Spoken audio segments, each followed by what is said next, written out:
This is Joe Garagiola along with Ernie Harwell welcoming you to the third game of the 1963 World Series, brought to you by Gillette, maker of the Gillette Slim Adjustable Razor and remarkable Super Blue Blades, extra rich foamy instant lather, convenient Right Guard Power Spray deodorant, and new Sun Up aftershave for that top of the morning feeling. And by Chrysler Corporation, makers of the new 1964 Plymouth, Chrysler, the Imperial, Dodge, and Dodge Trucks. Today your host is Chrysler Imperial. In appreciation of your continued support, Gillette and Chrysler also bring you the annual Blue-Gray football game and the 1964 Rose Bowl game exclusively on NBC. Jim Bouton will be the pitcher for the Yankees. He has just come out of the Yankee dugout. He starts to warm up with Coach Jim Hegan. That Yankee dugout is along the first base line. Don Drysdale, who is the pitcher for the Dodgers, is yet to come out. A beautiful day for baseball here in Los Angeles. Dodger Stadium jam-packed as the Dodger fans have just been waiting weeks, literally waiting outside this ballpark weeks to see this World Series game. The Dodgers lead by 2 games, having won the first 2 games in Yankee Stadium. The first one, Sandy Koufax, the big winner. The score 5-2. In the second ball game, Johnny Podres, the score 4-1. Big Don Drysdale has just come out with Joe Becker, the coach of the Los Angeles Dodgers, to start to loosen up. Bouton has won 21 games and lost 7. Drysdale has won 19. He has lost 17. The weather, as we said, beautiful. In fact, it's great all the way around for the fans and for the players. The weatherman here in Los Angeles, obviously a Dodger fan, said yesterday that there was 40% chance that it might rain, and then quickly added, I hope not. Well, it doesn't look like there's a chance for rain, and it's just a great day to be here at Dodger Stadium to watch this third game of the World Series. For the ball players, there's enough clouds up there to break up the high sky, those little angels that help on pop flies, and the ball players are happy with the weather.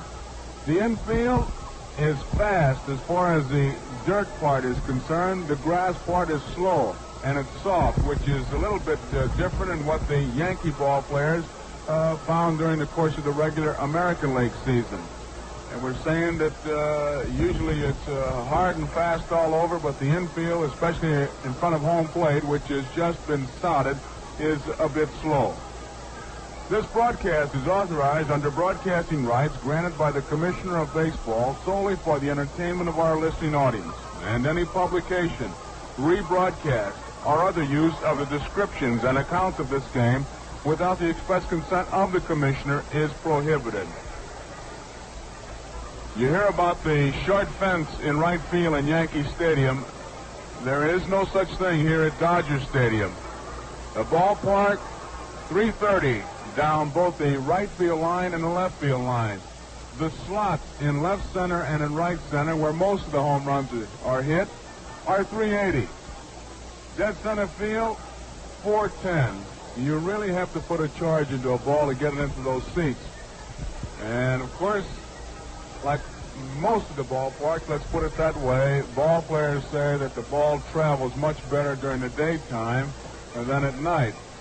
Of course, that depends a whole lot on that pitcher. Get the right guy out there at nighttime, that ball's going to travel pretty good at that.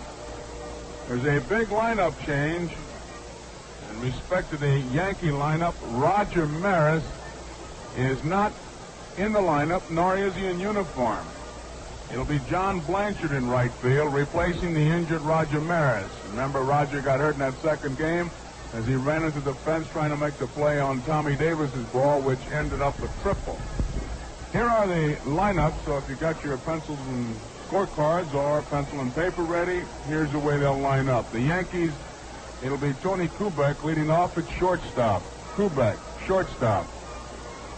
Batting second, it's Bobby Richardson, second base. Batting third, Tom Tresh in left field. Tresh, left field. In the cleanup spot, it'll be Mickey Mantle in center field. Mantle, center field. Batting fifth, Pepitone at first base. Joe Pepitone, first base. Batting sixth, it's the catcher Elston Howard. Howard, the catcher. Batting seventh, it's John Blanchard in right field. Blanchard, right field. Batting eighth, it's Boyer at third base. Boyer. And batting ninth, it'll be Jim Boughton. Boughton has won 21. He has lost 7. The Dodgers, with Boughton, a right-hander, pitching, have changed their lineup just a bit. Maury Wills will lead it off at shortstop. Wills, shortstop. Jim Gilliam bats second. Gilliam at second base. Gilliam, second base. Batting third, it's center fielder Willie Davis. Willie Davis, center field.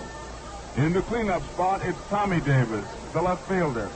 Tommy Davis in left field. Batting fifth, it's Ron Fairley. Fairley will be in right field and bat fifth. Ron Fairley, right field.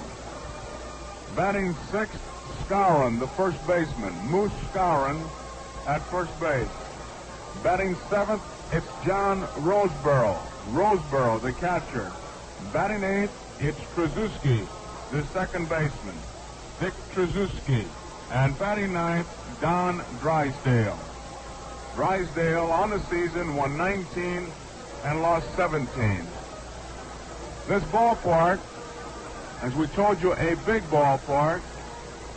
And as far as the background is concerned, it's interesting that the hitters and the catchers, which is kind of odd in a sense, do complain a little bit because when the overhanded pitcher is working, because you're looking out towards center field, looking up, and you're looking into the sky. In center field, here at Dodger Stadium, they have a big green backdrop to give the hitters a little better background, and it is a very effective background when the fellow comes sidearm or is about 3/4. Now, Drysdale, you'll be able to see the ball just a little bit better than you can a Jim Boughton who comes from right over the top.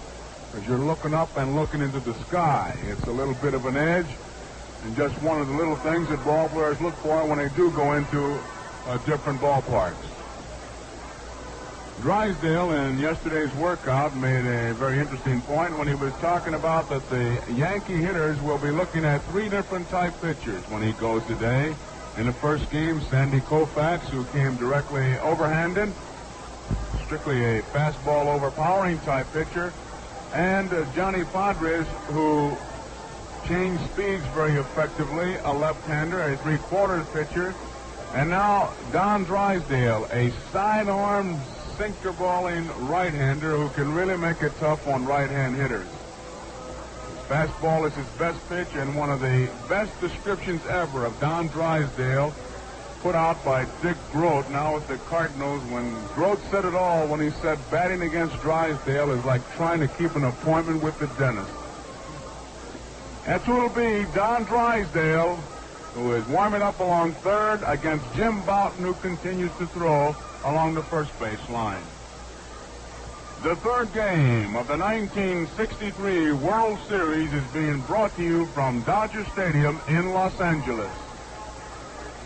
When Don Drysdale takes to the mound here, it'll be his third game in World Series competition. Don was talking with Vin Scully not long ago. Let's listen in. Hey, Don, that's a real clean-looking shave you've got there. Sure, Vin. It's a Gillette shave. Nothing like it to keep a man looking his best, and there's nothing like it for comfort. Don Drysdale and millions of men know the easy way to look and feel their best. A quick, refreshing all Gillette shave. Foamy instant lather shave cream gives whiskers a super soaking. Keeps them moist from first easy stroke to last. Slip a super blue blade in your slim adjustable razor and dial the blade setting that's just right for your particular skin and beard. Gillette's exclusive micrometer dial has 9 settings. Lower numbers for lighter beards, higher numbers for heavy beards. Right now, as a Gillette World Series special, get the slim adjustable razor with super blue blades. plus foamy, regular or menthol, for only $1.79. It's a $2.29 value, so you save 50 cents.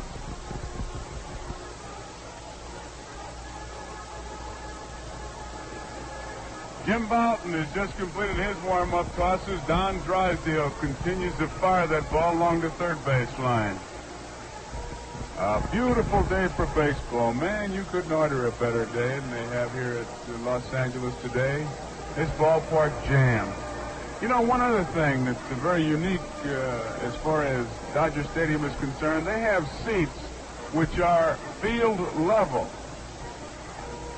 First time I ever saw seats like that was over in Japan. And Mr. O'Malley and the Dodgers have placed seats at field level to give the fans just the field level view. And boy, you just can't get any more in a ball game and not be in one and to be at field level. And every seat in this ballpark taken. The umpire is just coming out towards home plate. The color guard is out in center field. Manager Walter Alston is coming up towards home plate. From the third base dugout, Ralph Howe, the major, coming out from the first base dugout. And in the lineup cards, which makes it official. Roger Maris not in the lineup, not in uniform. He was taking treatment right up until a few minutes ago. He said he'll be a spectator.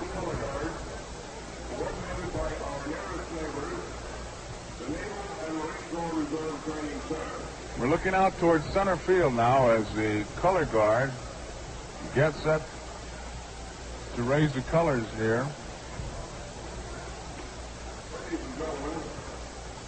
The umpires still gathered around home plate.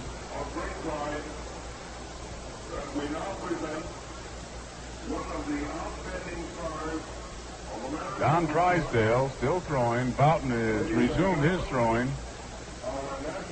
And now, ladies and gentlemen, our national anthem, Melchior, sung by Mr. Lawrence Melchior at the Dodger Stadium.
With the playing and the singing of the national anthem, we get closer and closer to the beginning of this third game. You know, many times it's an overworked phrase to say it's a big ball game, but believe you me, every game is a big game. In a World Series, a 7-game series, the mechanics of it to show you that every game is a big game. These Dodgers with the 2-game balls go with Don Drysdale. Sandy Koufax ready to go tomorrow. The Yankees, they know exactly where they are, and they feel that if they can just stay closer than they have the last 2 games, they've been out of the game very, very early, which is a thing these Dodgers have done in the first 2 games, is jump out to that early lead. Yankees expecting the Dodgers to run even more here in Dodger Stadium before the home folks. And it's interesting to point out that when you talk to manager Walter Alston, Maury Wills, who of course is the leading man, a youngster little leaguer, has just thrown a perfect strike from 60 feet 6 inches. A boy named Tom Berry, a pitcher and shortstop. He just got out there like he'd been pitching before tremendous crowds all his life and threw a perfect strike. Starting to tell you that Maury Wills, manager Walter Alston, turns a lot of them loose, but especially Maury Wills, and he is one of the few ball players I have ever heard of that has a stop sign where the manager tells him not to run on a particular situation, such with the man on third and Wills on first, where that big gap is between first and second. It's unusual that they put stop signs on you because most of the time managers have a tough time getting you to really take off, but not with Mr. Wills. We now pause 10 seconds for station identification. WGY Schenectady. Don't strike out with just any old mixer. Mix with a winner. Saratoga Vichy, the world's perfect mixer. Distinctively dry, delightfully carbonated. Saratoga Vichy with a bright yellow label. Both Drysdale and Bowden continue to warm up. The umpires are all stationed. It'll be Larry Knapp behind the plate of the American League. At first base, it's Shags Crawford of the National League. At second base, it's Joe Paparella of the American League. At third base, Tom Gorman of the National League. Down the left field foul line, it's John Rice of the American League.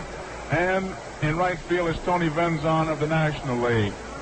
And you know, you hear about pressure and the pressure on the ball players and the tremendous outside pressures they get during the World Series.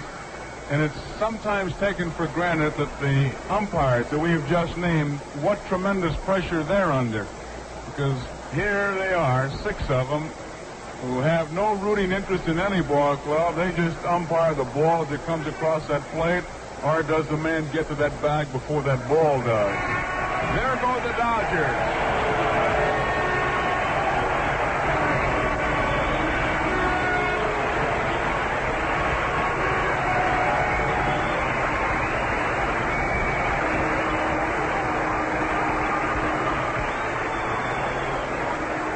The Dodgers, with a tremendous roar, take the field, and defensively Moose Skowron at first base, Krasuski at second base, at shortstop Maury Wills, at third base it's Jim Gilliam.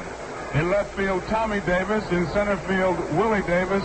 In right field, it's Ron Fairley. The catcher is John Roseborough. The pitcher is Don Drysdale. Coaching at third base is Frank Crosetti, and as usual, it's Yogi Berra at first base visiting with Moose Skowron. Over in Yankee Stadium, can you imagine? Yogi was talking to Moose and telling him, boy, the shadows are in left field are really tough here. And Moose said, Yogi, remember, I played 12 years here. But Yogi, the ever-friendly and ever-helpful coach, is just visiting with the Moose and trying to con him out of a couple base hits and maybe talk him into a double play or two. But they got to do it with the ball in the bat. The throw goes down to second base. Around the horn, Wills to Gilliam. Gilliam flips it to Don Drysdale. Tony Koufax in that batter's box. Outfielders, infielders, and the catcher check the high sky. Drysdale with the pinch of the rosin bag, ready for the first pitch of the 1963 third game of the World Series. And to bring you the play-by-play, here is Ernie Harwell. Well, thank you, Joe, and hi again, everybody. Tony Koufax, the batter. He's had 1 for 8 in the first 2 series games. The left-hand batter takes a high fastball. We're underway. Ball 1 from the big right-hander, Don Drysdale. In World Series competition, Don has won 1 and lost none. He pitches, and it's a fastball wide. 2-0 on the Yankee leadoff man. Gilliam in a little close at third base. The other infielders are back, and the outfield is playing to left a little bit on Tony Koufax. Drysdale winds and pitches. Here's the strike, the fastball, and Larry Knapp going up with the right hand. 2-1. That's the count on the leadoff man. The Dodgers lead in the series, 2 pitches to none.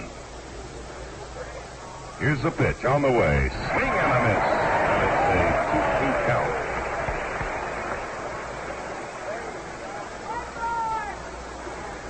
Bobby Richardson waiting out on deck. Now the big right-hander winds and pitches, and there's a foul fly that'll be out of play on the third base side. Still 2-2 on Tony.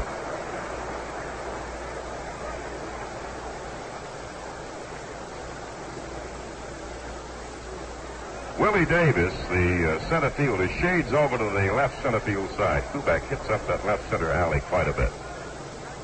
Waiting on the 2-2 delivery. Here it comes. Swing, there's a fly ball to left. It'll be foul and in the seats. Still 2-2 on Koufax. Koufax hit .257 over the regular season.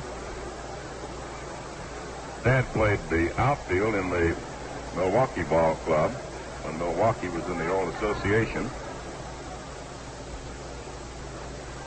Left-hand batter waiting. It's a 2-2 count on Koufax. Drysdale ready to work. Pitch on the way. Swinging a foul. Back off the plate and into the seats. Still 2-2.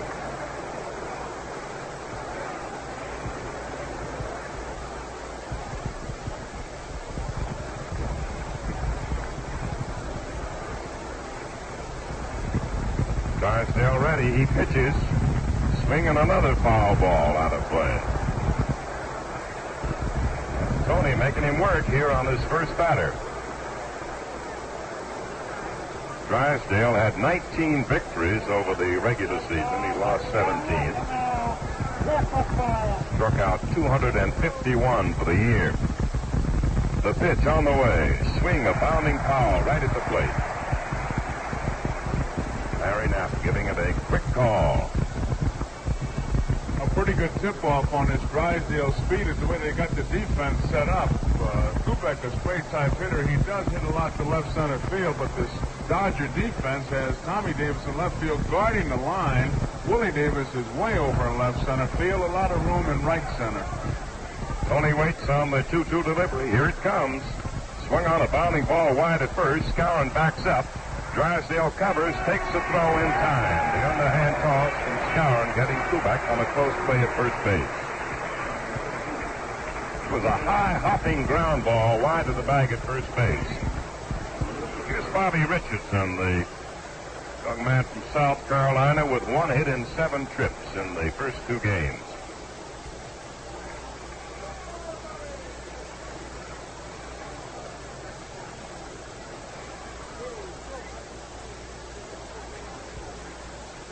Gilliam about even with the bag at third on Bobby. Drysdale, the big right-hander, delivers. Here's a foul ball out of play. Back of the plate, over the screen, in the seats.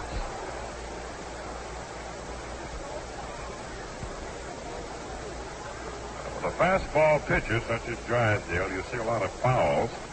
A lot of baseballs used. Don Reddy delivers. Here's a foul again, this one on the screen. Strike 2, the count on Richardson.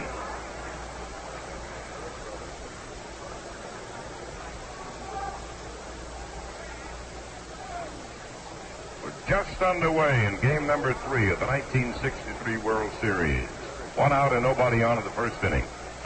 There's a fly ball lifted back at first base. Skowron backpedals into foul territory, makes the catch. Richardson fouls out to first baseman Bill Skowron. And they're 2 up and 2 down with Tom Tresh, Taylor, Michigan, coming to bat. The Yankee left fielder has 3 hits for 7, 1 home run, and 2 RBIs. Been the leading Yankee hitter in the first 2 games. Switch batter batting left-handed against Drysdale. It's a strike and above the knees on the inside corner. Outfield swung around to right on Tom Tresh. No score, first inning. 2 out and the bases after the Yankees batting. Swing and a miss on a fastball up in the letters. Strike 2 on Tresh.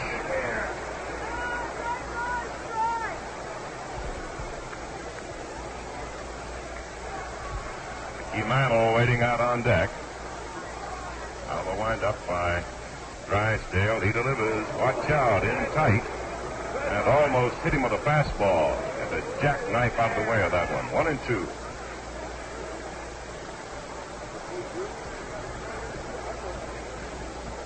Tommy Davis, a left fielder, over toward left center. Willie Davis in right center. And Fairley is a deep right fielder right now. The windup, the pitch on the way. Tresh takes a fastball wide. It's a 2-2 count on him.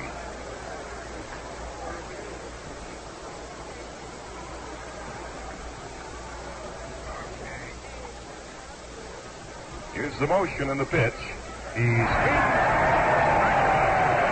And the inning is over. Now 1-2-3. At the end of the first half of the first, Yankees nothing and the Dodgers nothing. The Yankees defending this afternoon on Jim Bouton. And the other day we tape recorded a brief conversation Mel Allen had with Jim. Let's listen. Say, Jim, have you tried the new Gillette stainless blade? I have, Mel. I've been getting comfort I never dreamed of, right from the first stroke. In fact, every single shave from each blade is the easiest I've ever had.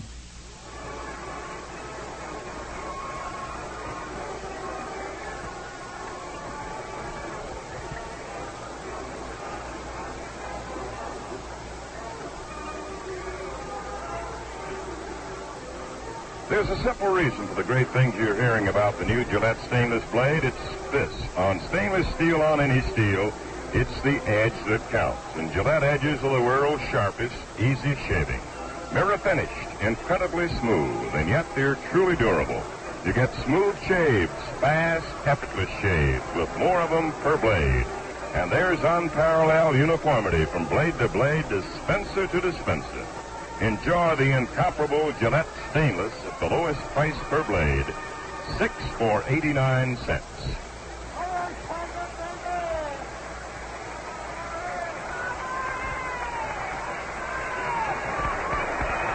Jim Bouton, the young Yankee right-hander, in his first World Series competition, up on the mound now to face the Dodgers.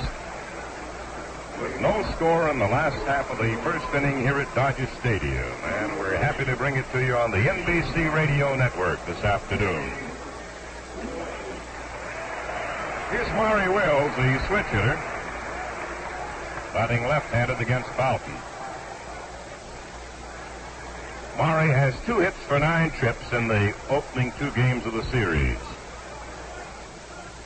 There's a bunt back to the mound. Bouton fields it. The throw first is in plenty of time. Bouton to Pepitone. Here's Jim Gilliam. The Dodger third baseman has 2 hits for 8 trips so far in the series. Wills bunted that ball a little too hard, and he bunted it straight back to the mound. An easy play for Bouton. Bouton won 27 for the season and lost 7. There's a fastball up high on Gilliam. Ball 1. Outfield straightaway. The infield back, except for Boyle, wide of the bag and even with it at third. It's a ball in too close. 2-0.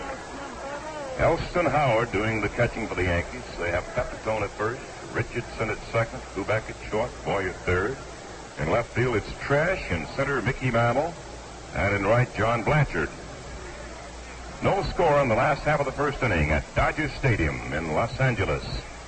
Now the windup, the 2-0 delivery. It's a strike, the letter high and in there. Larry Knapp up for the right-hand call.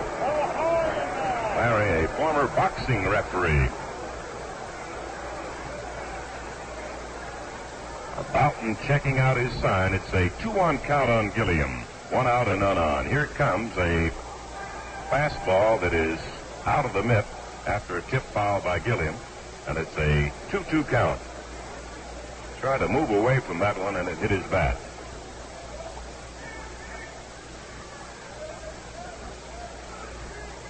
Now Bouton winds and pitches. There's a curve in too tight. 3-2, full count. It's Bouton's second year with the Yankees. His first one, he won 7 and lost 7 in '62. 21-7. for this season. 6-footer. He delivers very wide, and Gilliam draws a walk. That ball almost got by Elston Howard. High and wide. Here's Willie Davis, who has 2 hits for 7 and 2 RBIs in the first 2 games of the series.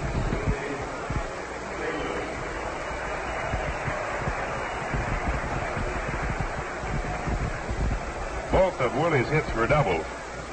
Slender left-hand batter. No score first inning. Man on first for the Dodgers. They have 1 away.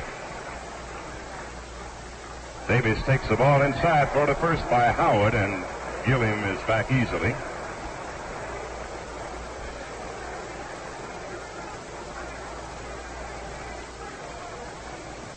Boyer on the inner grass at third base. Davis about ready, and then decides he'll step away from the plate for a moment. Fountain up to pick up his sign again from Howard. It's a curveball down low over the plate, but too low. 2-0 to count on Davis. Davis started this new hitting stance toward the end of the year in the series at Philadelphia. And he finished the season in quite a blaze of base hits. Before that, he had experimented with many batting stances. Leans in, waiting, bend at the knees. 2-0 pitch. Swung on as a drive to right. Here's Blanchard coming in. He's there to make the catch. Davis lines to Blanchard in right field. Gilliam is still at first. There are 2 out, and here's Tommy Davis, who is the leading hitter in the World Series right now with a .625 percentage. A right-hand batting outfielder with 5 hits and 8 trips. 2 of those have been triples. 1 RBI. Tommy Davis at bat. 2 out and 1 on for the Dodgers. No score first inning at Dodger Stadium. It's a curve down low, blocked out in front by Elston Howard. Gilliam on with a base on balls. He's the game's only runner so far. Outfield is deep and to left. Fountain sets, pitches. There's a foul ball out of play in the seats back of the plate. 1-1 the count on him.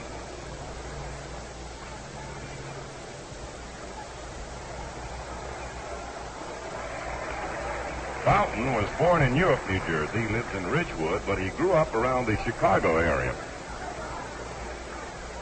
Didn't make his high school team up there around Chicago Heights, but really got started in an American Legion competition. Runner goes, the pitch is swung on. There's a line drive to right. It'll be a foul ball. He sent Gilliam that time, and Tommy Davis sliced the foul to right. A pretty good gamble with Fountain pitching. The tough pitch to handle with a fellow like this is the overhanded curveball. He's thrown a couple of them that have popped out of Elston Howard's glove. That particular pitch was a fastball, and it would have been a close play at second base. Gilliam, another one of these runners that manager Walter Olson just turns loose. He doesn't have to worry about them. They can get a good jump. They can take off. He just lets them go on their own. Jim Boughton, the Yankee hurler, up on the mound, ready to pitch again. It's a 1-2 count. Davis swings the ground ball foul, bouncing down past third. A little bit too far out in front of that one. I think Boughton changed up on it a little bit.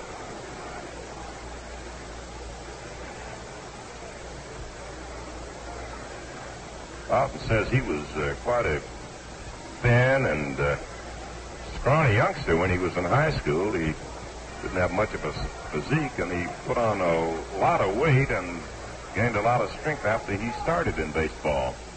Now he pitches at the ball in the dirt, gets away from Howard. Gilliam breaks to second and goes in. A wild pitch by Boughton. The ball hit in front of the plate, blocked off by Howard to the first base side, and Gilliam is on at second now on the wild pitch.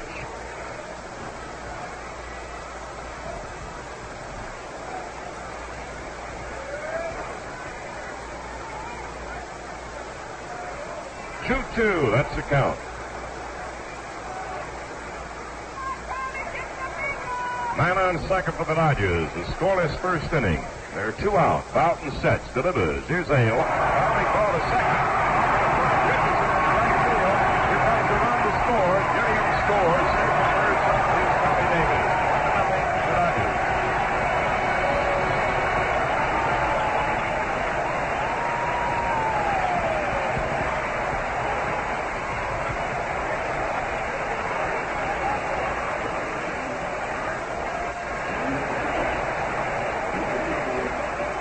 Will be a single for Tommy Davis and an RBI. We had to wait on the official scorer's decision. The ball was hit sharply past the mound. Richardson got over. It hit him on the foot and bounded into the right field area. Davis is safe at first. Gilliam scored, and Los Angeles leads in the first inning 1-0. Here's Ron Perranoski, the right fielder. He swings and pops it up back at the plate. Elston Howard in foul territory makes the catch, and the inning is over. The Dodgers get one run on 1 hit. There were no errors and 1 man left.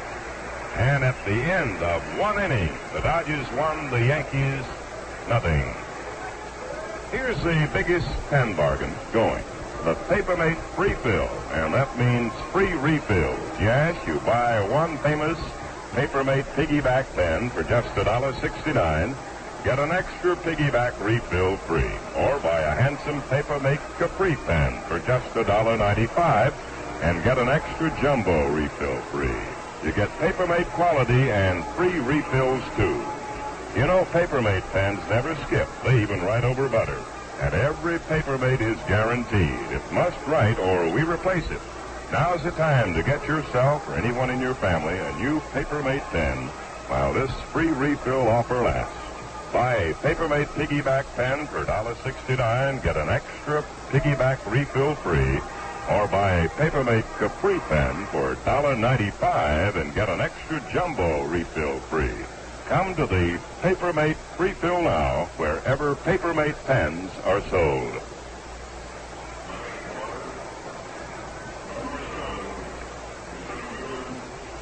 The Dodgers, who lead in the series 2 victories to none, have jumped in front again here in game number 3 as they scored in the first inning on a walk to Gilliam, a wild pitch, and a single by Tommy Davis off the foot of the second baseman, Bobby Richardson.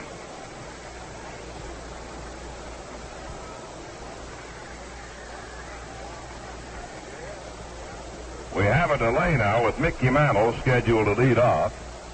Gilliam is not yet at his third base position. Mantle has failed to hit so far in the series. He's 0 for 7. He's batting left-handed against the right-handed Drysdale.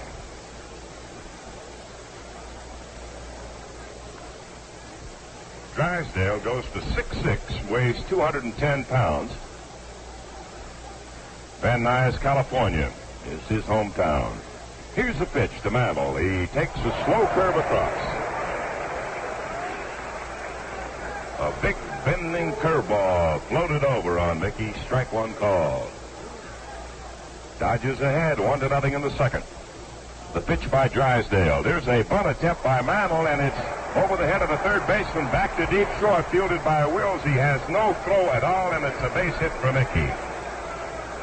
That's one of the long bunts in World Series history, Joe. I was going to say, Ernie, get the tape measure out. That ball just jumped off that bat, and if there's any rabbit in that baseball, I'd sure check it because she leaped over Gilliam's head, and there was no possible play, and almost a 2-base hit. Here's Joe Pepitone at bat now, the Yankee first baseman with 2 hits and 7 turns. That's the first Yankee hit, the bunt single by Mickey Mantle, Mantle's first of the series.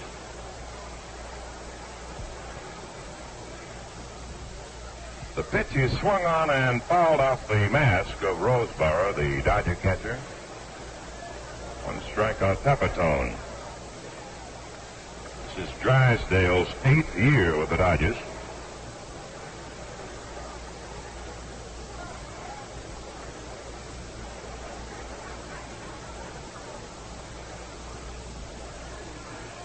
Now the big guy looking in to get his sign, taking a little more time. The Dodgers lead the Yankees 1-0 in the second. Throw to first. Mantle is back easily. Mickey still can't go full speed because of his leg injury.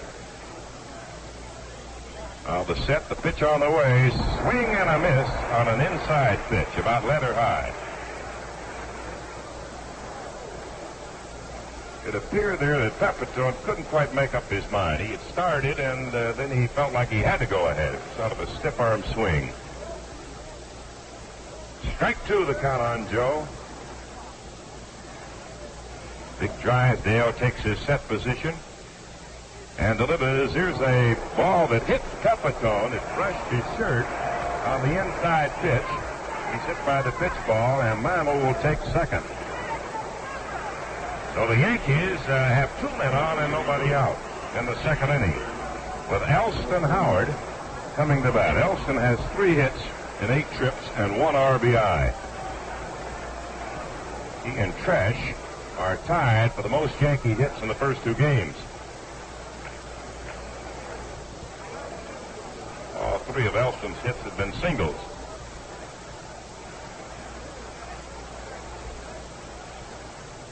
Center fielder Willie Davis over in right center, apparently playing Howard almost as a left-hand batter.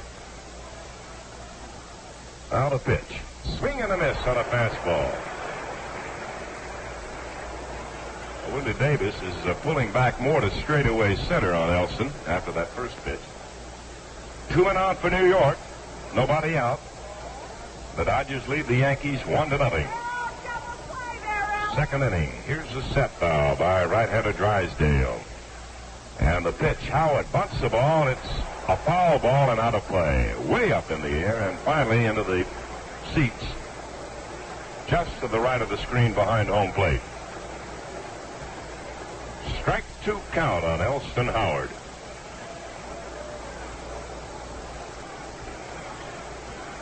Drysdale won 25 last year and 19 this, but a lot of the National League observers said he was a much better pitcher this season than he was last. Now the runner's edging off. It's a strike 2 count on Elston Howard. He swings and misses. Struck him out. The second strikeout for Don Drysdale. And John Blanchard comes to bat now. This will be John's first time up in this series. Ernie, this should be a pretty interesting battle because it'll be strength against strength. Drysdale, a great fastball pitcher, against John Blanchard, strictly a fastball hitter and a pull hitter. They have really swung around on him. Blanchard digging in now against the big right-hander. Drysdale trying to work out of trouble. There were 2 on and none out. He got Howard on strikes. Now pitching to the left-hander.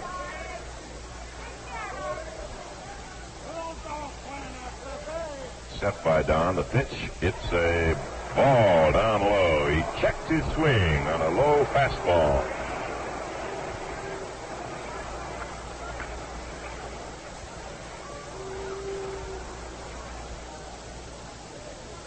Johnny Mize, one of the best I ever saw checking that swing, Joe.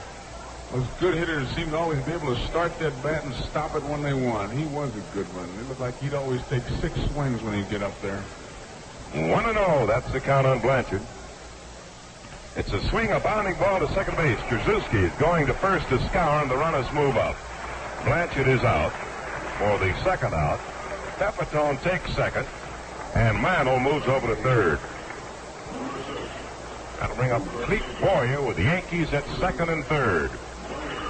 There are 2 down, and Roseboro goes out to talk with his hurler. Dodgers 1, the Yankees nothing at Dodger Stadium. We beam it to you on the NBC Radio Network here this afternoon from Los Angeles.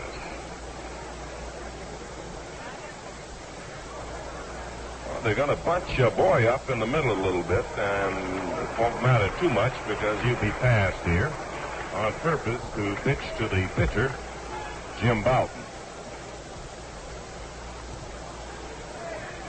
There's ball 2 intentionally wide to Clete. This will be the first walk on the part of Drysdale.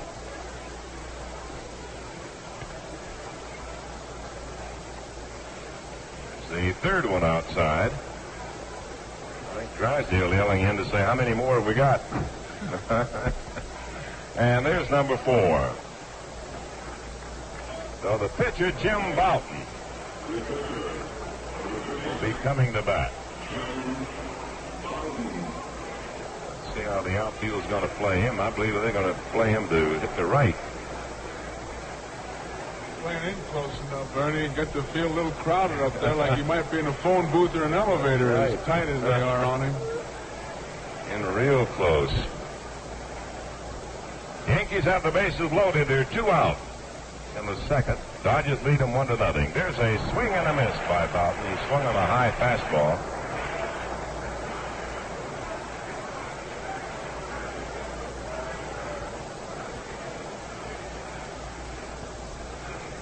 Larry Knapp stepped away from his umpiring position and just said a word to Jim right there at the plate. Strike 1, the count on him. Bases loaded. Drysdale keeping an eye at Mantle on third. Here's the pitch. Swing and a miss again. A fastball right through the middle.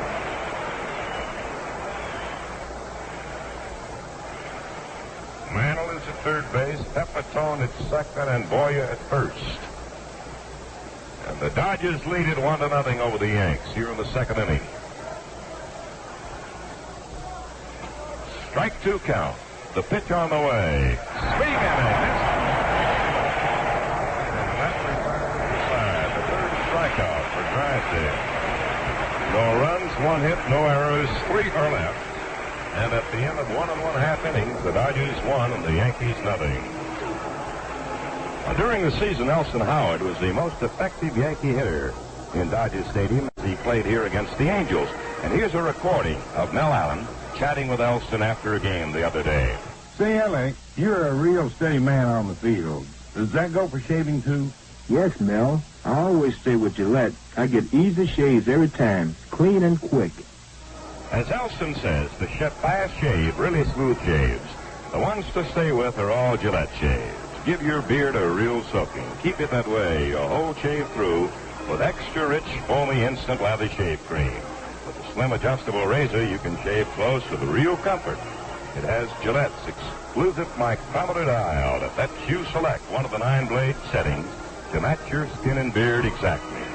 For clean, easy shaving at a saving, get the Gillette World Series Special. Slim adjustable razor with super blue blades, plus foamy, regular or menthol. All yours for just $1.79. It's a $2.29 value, so you save 50 cents.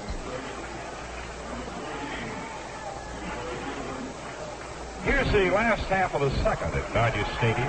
The Dodgers lead New York 1-0. Bill Skowron, the Dodger first baseman, to lead off for Los Angeles in their second. Bill has 4 for 7 in the first 2 games.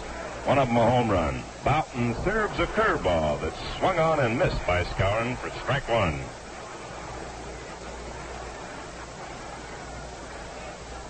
Mantle over to right center on his former teammate and playing him deep. Infield back. Richardson back on the right field grass. Here's a line drive to left. It'll be in for a base hit. Fred fields it on a couple of skips. Skowron is on with a single. That's his 5th hit. Tommy Davis has 6 now, both of them coming up with 1 hit in this game already. They've been the big guns in the Dodger attack. It's John Roseboro, whose 3-run homer was the key hit in the Dodger victory in the opening game of the series. And that's his only hit so far, 1 for 8 for John. Left-hand batting catcher. Boya in tight on him. He swings and hits a fly ball to deep right, maybe foul. It's down that line, and it's a long foul fly out of play. He had the distance on that one, but not quite the direction.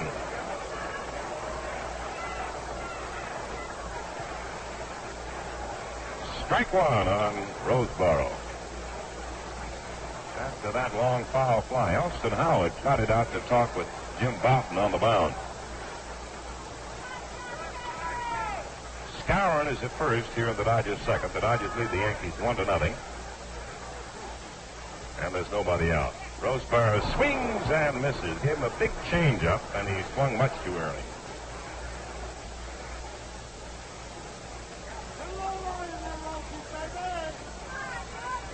Pepitone holding on the back with a run of Scourin.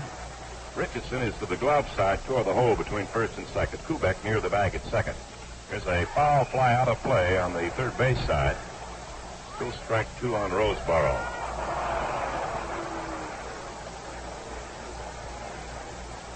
A great setting here at Dodger Stadium. Tremendous crowd, great weather. A lot of tenseness and excitement. Just feeling the air. Strike two the count. Fountain serves over to first. Scourin back very easily on that one. The young right-hander in his first World Series game is going to get his sign. Strike two on Roseboro. Here's the pitch. It's a wild one. It gets by Howard, goes to the screen. There's Scourin taking second. Elston Howard picks the ball off the screen, and holding it second is Scourin. It'll be a wild pitch, the second wild pitch of the game. We pause 30 seconds now for station identification.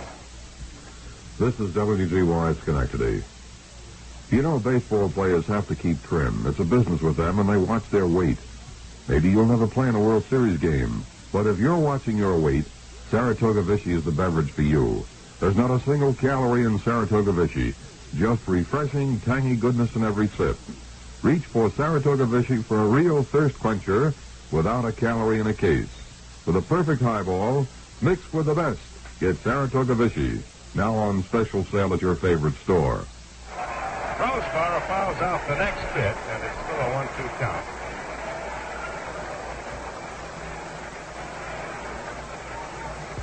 Ernie Harwell and Joe Garagiola at Dodger Stadium in Los Angeles. Dodgers lead 1-0. In the second, they have a man on second and nobody out. Roseboro waiting on the 1-2 delivery. Here it is. Swung on the bounding ball to second. Richardson has it.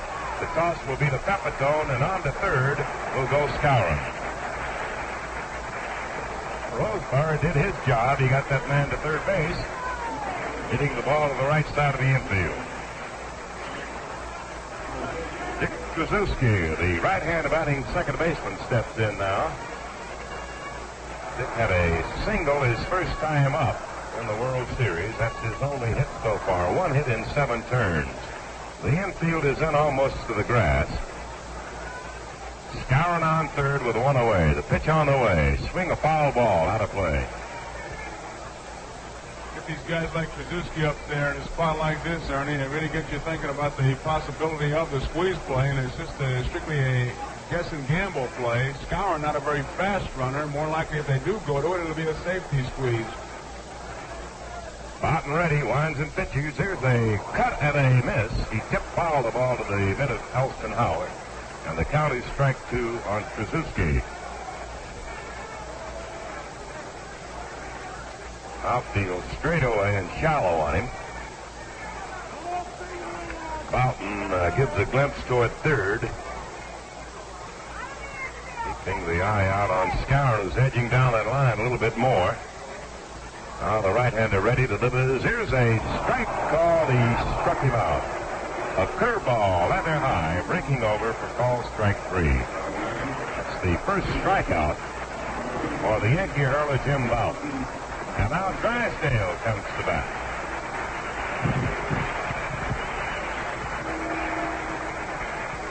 What kind of hitter is this fellow, Joe? He's a good hitter. I mean a good hitter, not a good hitter for a pitcher. He'll get a piece of that ball. He'll battle you for it. He's going to have to go for that curveball that Bouton's been throwing. It's a good overhanded one, and you can bet he'll reach for it. Drysdale the batter. It's a ball up high.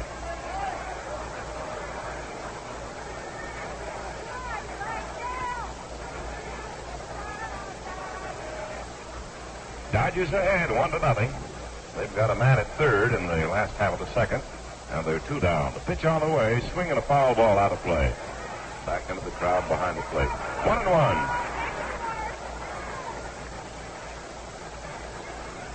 Drysdale had 7 home runs in one season. That was 1958.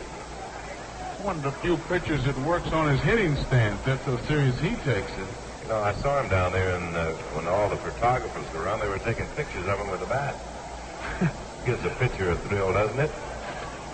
Here's the 1-1 delivery. It's a ball down low. 2-1 the count on Don.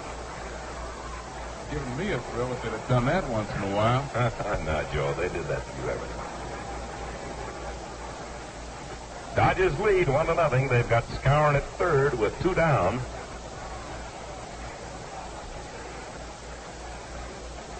Well, picking up his sign. Here's the windup. Here's the pitch. It's a foul on the screen. 2-2 on the pitcher.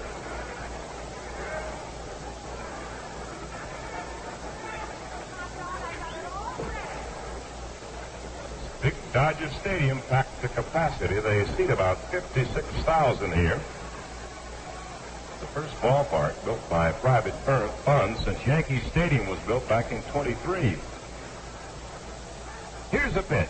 It's a ball up too high. Hold count. High and outside with a curve. Dodgers 1, Yankees nothing, second inning.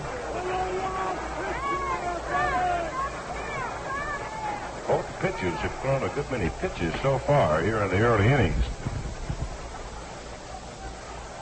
Here it comes. It's a ball outside. Gave him the fastball wide. Walk number 2 on Fountain. The man at first and a man at third, and it'll bring up Maury Wills.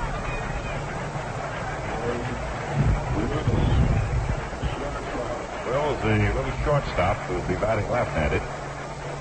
First time he batted, he bunted the ball back rather hard, and Fountain had an easy play at first base on him.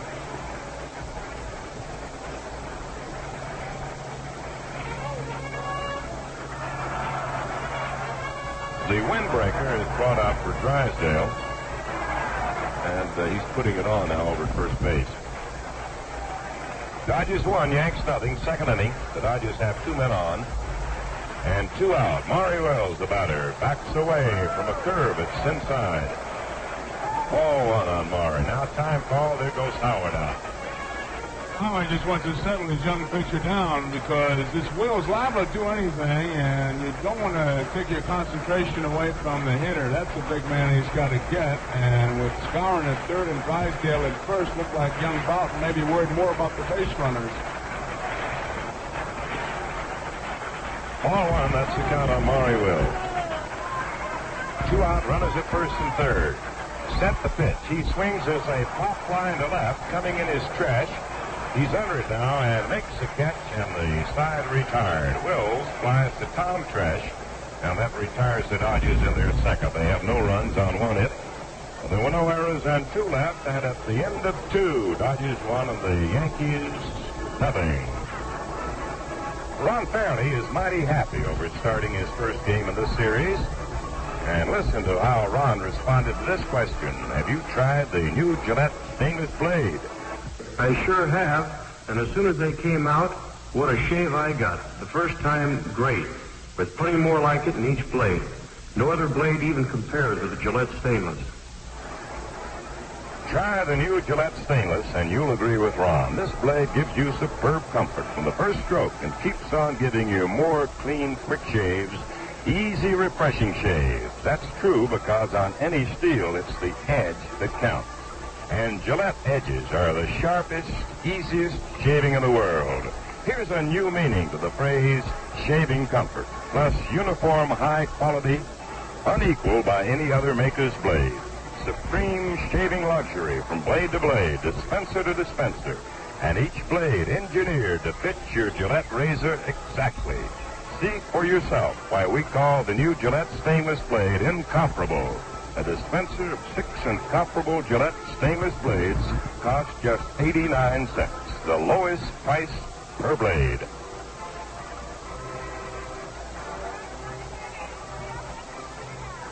Drysdale on the bases, taking his time, naturally getting ready now to pitch to the Yankees in the 3rd inning. And the Dodgers have 1 run on 2 hits and no errors.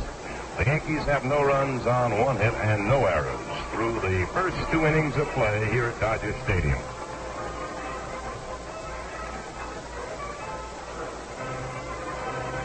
Tony Koufax, the shortstop for New York, will lead off for them in the third inning. First time he batted, he bounced out. Bill Skowron over to Drysdale, who covered the bag.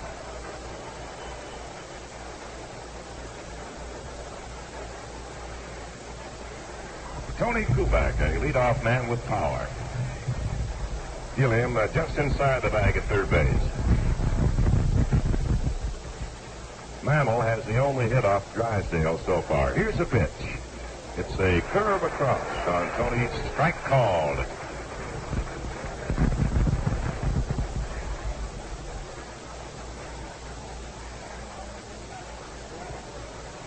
It's a windup by Don, and the pitch is on the way. He swings as a foul ball out of play. Strike two, the count on Koufax. Yogi Berra coaching at first base for New York. Frank Crissetti is the third base coach. Shelly celebrated his birthday yesterday. Now the motion, here it comes. A bounding ball to short. To the right goes Wills. He can't handle it. It's down under his glove and on into left field. Koufax makes a turn and holds on at first base. The ball hit to the right of Maury Wills. He couldn't get over. It got under his glove. And will be charged as an error.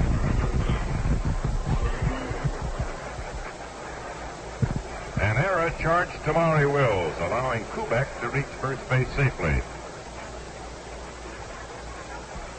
Here's Bobby Richardson. Bobby fouled a Skowron his first time up.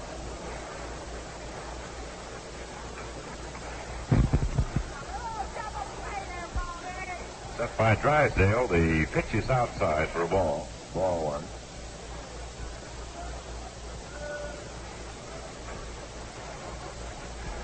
Bobby has been a leadoff man himself, but he's an ideal number two hitter. And bunt, hit and run. He gets the wood on the ball. Throw the first, and Koufax is picked off. Skowron running it back towards second base. Now tosses to Will. And Koufax is running by Maury Will.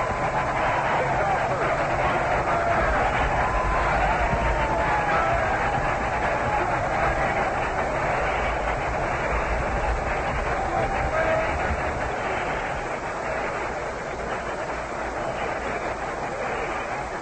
Koufax picked out first base by Drysdale, who tossed to Skowron, who ran him over towards second, and then threw the shortstop Wills to put the tag on him.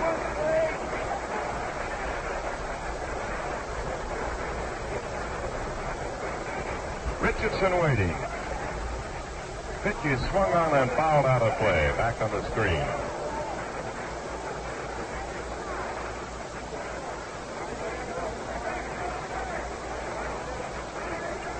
One and one, that's the count.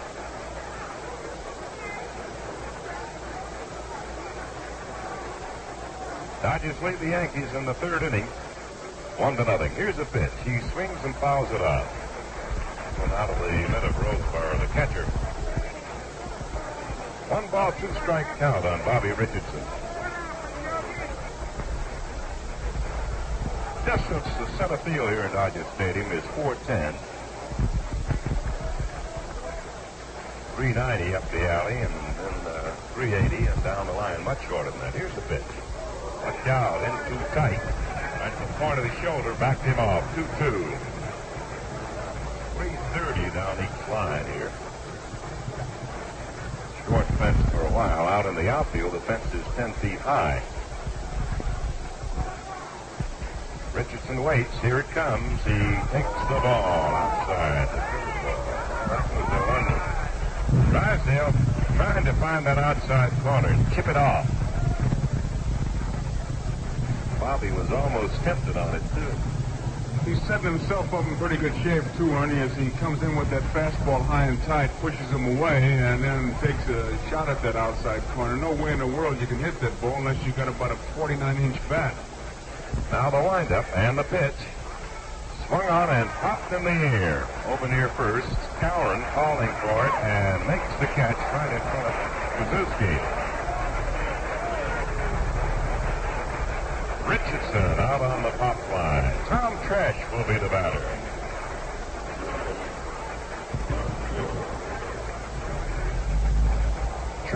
struck out his first time that he faced Drysdale. It's 1-0 Dodgers over the Yankees.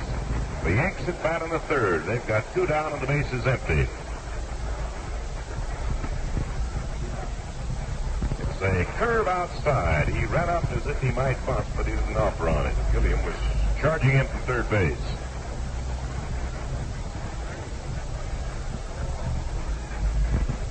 Skies have clouded over a little bit now here in Los Angeles.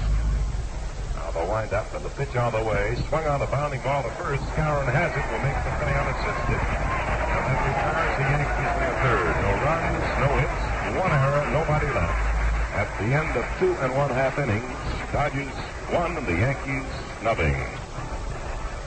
Pete Boy has really been moving in fast in third to guard against the good butters in that Dodger lineup. And the other day we recorded Pete talking with Mel Allen. Let's play it now. Say, Clete, I'm told you're very particular about the kind of shave you get. True? It sure is, Mel. And for smoothness, for comfort, I can count on every time. It's a Gillette shave for me. That's telling them, Clete. And all Gillette shave is the smooth, easy shave, the refreshing shave.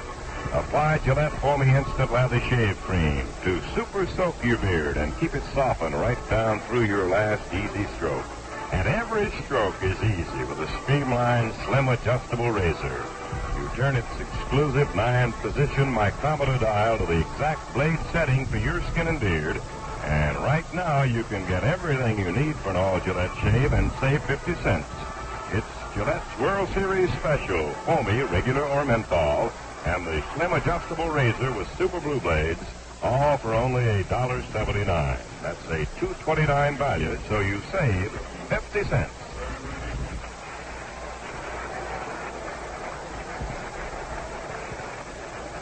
Jim Gilliam, batting left-handed, facing the Yankee right-hander Jim Bouton. Dodgers at bat in the third, and the Dodgers lead the Yankees 1-0.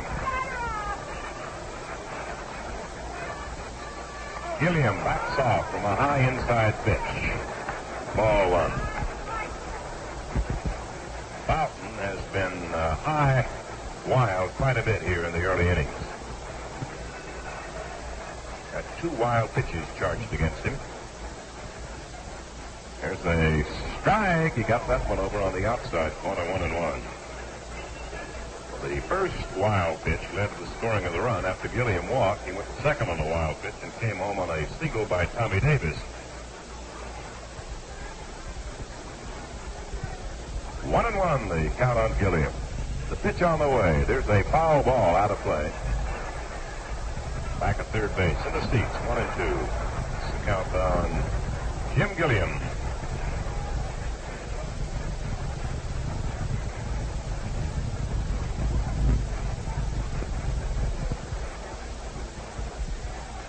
Wind up by Bouton. He delivers a foul ball hit on the ground back to the screen.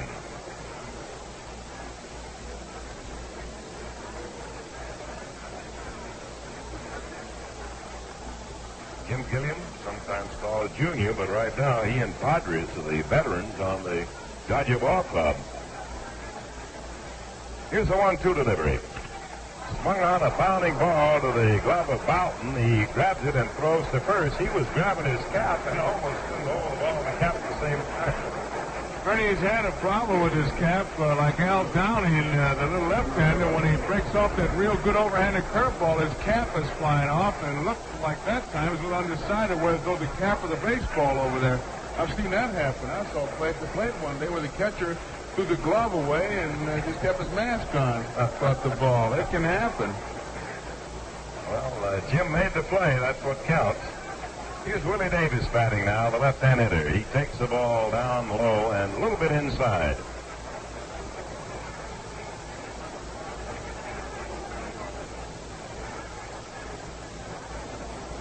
Outfield deep on this fellow. The third baseman, Boyer, though, is in on the grass and wide of the bag at third. Willie Davis waits. Here it comes. He swings and there's a drive hit to Bouton, and he tosses to first. So they're 2 down. The line drive to Bowden. He just threw to first base. I guess as an automatic reaction. It'll be a line out to the pitcher if you're keeping score. Here's Tommy Davis now, the right-handed batting left fielder and the leading hitter in the series. First time in the first inning he drove home the game's only run with a single. There's the ball up high. Dodgers lead the Yanks in the third. It's 1-0. Favor of Los Angeles.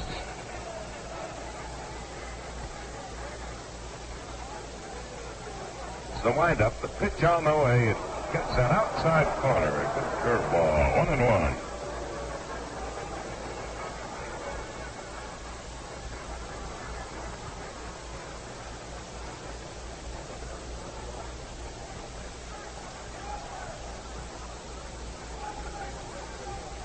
Jim Bowden, the Yankee right-hander, pitching to Tommy Davis. Up too high. 2-1 the count.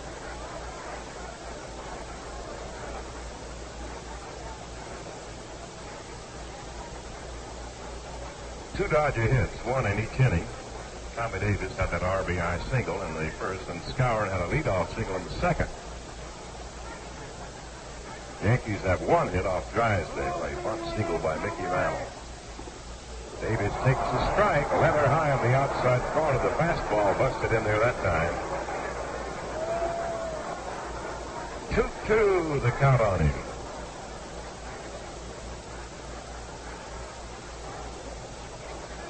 Outfield deep and around toward left. The infield back now all the way. Here's the pitch. He cuts and misses. Struck him out, and the inning is over. The second strikeout for Bowden. Nothing across for the Dodgers, and at the end of 3, Dodgers 1, Yankees nothing. Well, here's a great value, fans. A 50-cent saving with Gillette World Series Special. For only $1.79, you get the streamlined Gillette Slim Adjustable Razor with Super Blue Blades, usually $1.50. And a 79-cent can of extra rich Gillette Foamy Instant Lather Shave Cream, regular or menthol. That adds up to $2.29. But now it's yours for only $1.79 as a Gillette World Series Special. What a value. You save 50 cents while they last. We pause 30 seconds for station identification. This is WGY Schenectady. A baseball star is someone with that certain something that wins ball games. If you want to be the star attraction in your home, keep plenty of Saratoga ginger ale on hand and serve it often. When you're tense and need relaxing, or friends call and you all get to feel thirsty, take a refreshing, relaxing, thirst-quenching drink of Saratoga ginger ale. It's a combination of pure, clear waters and imported Jamaican gingers with a just right touch of carbonation that makes a rich, zesty ginger ale unequal for taste and flavor. Now on special sale at your favorite store. Dodgers have 1 run, 2 hits, and 1 error. The Yankees have no runs on 1 hit and no errors. It's the 4th inning at Dodger Stadium.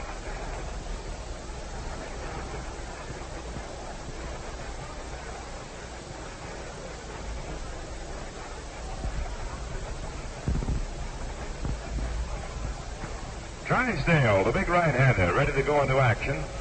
Double pumps on Mantle. Now here's the pitch. Batting left-handed, he swings and misses that first offering. The attendance today at Dodger Stadium, 55,912.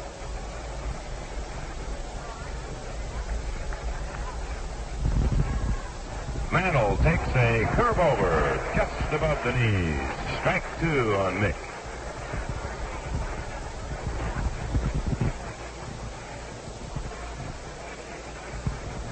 Outfield swung around deep to right on the Yankee slugger. He takes a strike. A curveball over, struck him out.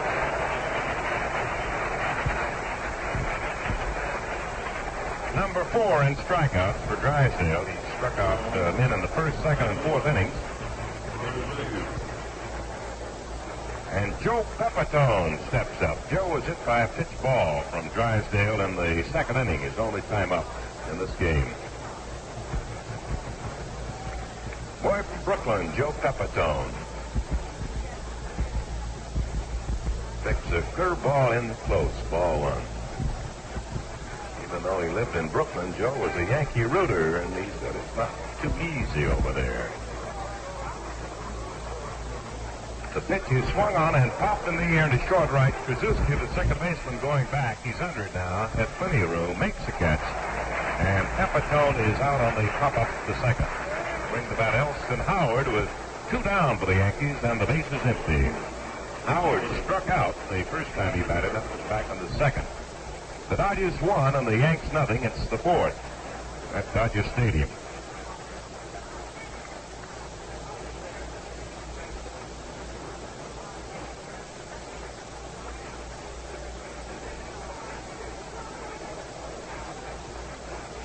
Outfield straight away on him. Here's the pitch. It's a strike.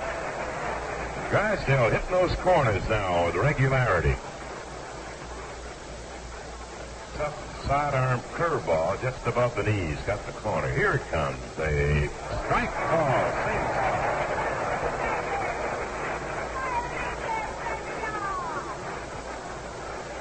Drysdale is pitching tough. Here's the windup by Don. He delivers.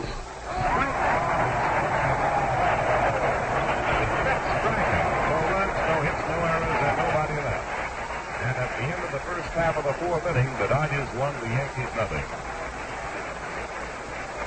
Now, Tommy Davis has knocked in the only Dodger run so far, and just the other day, Vin Scully recorded Tommy's views after a game.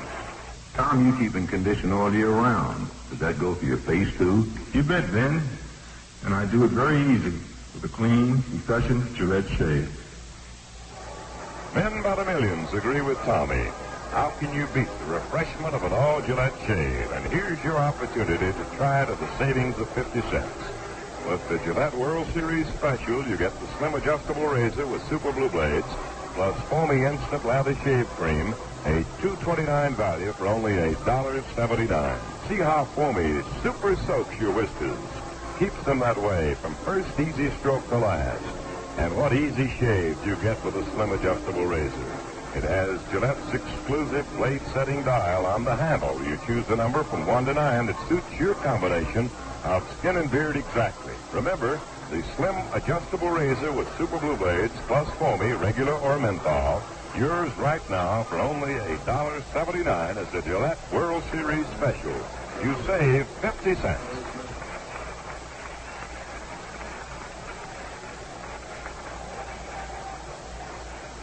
Dodgers lead 1-0 last half of the 4th. Here's Ron Perranoski, who's playing right field. A left-hand batter to face Jim Bouton. He takes a curve in too close. Ball 1 on Ron. Ron, the first time up, fouled out to Yankee catcher Elston Howard. Worked at the University of Southern California. Ron Perranoski must be a great source of satisfaction to his dad, too, who was a minor league ball player for many years. 13 of them to see his son in the World Series. There's a fastball up high. 2-0 the count.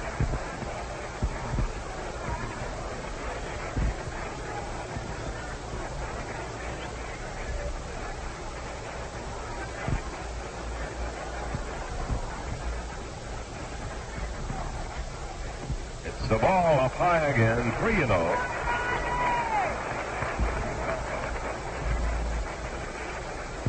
The Dodgers scored in the first inning. A walk to Gilliam, a wild pitch, sent him to second.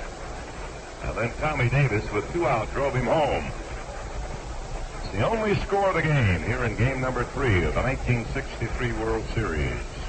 We're happy to send it to you on the NBC Radio Network.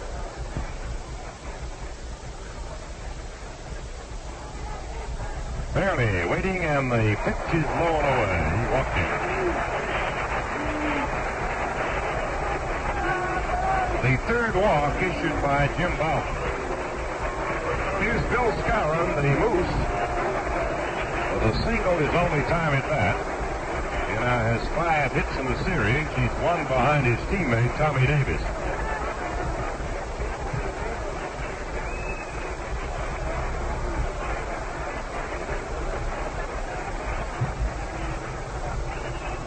Moynihan tied at third base. Pepitone holding on the bag with the runner fairly.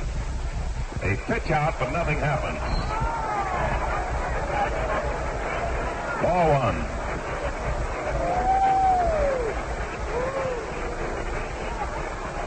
Ralph Terry and Hal Rennett have begun to heat up in the Yankee bullpen back in the right field sector. Now the set by Boughton. He pitches. Here's a foul ball back to the screen. 1-1. That's the count on Skowron.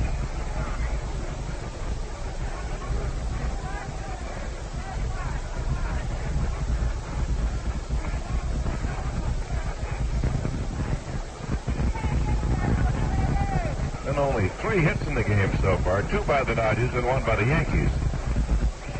And all 3 have been singles. A ball in too tight, backed him off with a fastball right at the point of the shoulder.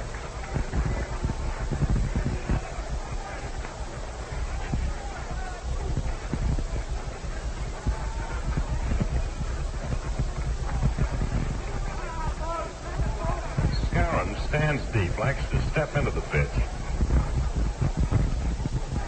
And he'll hit to any field, too.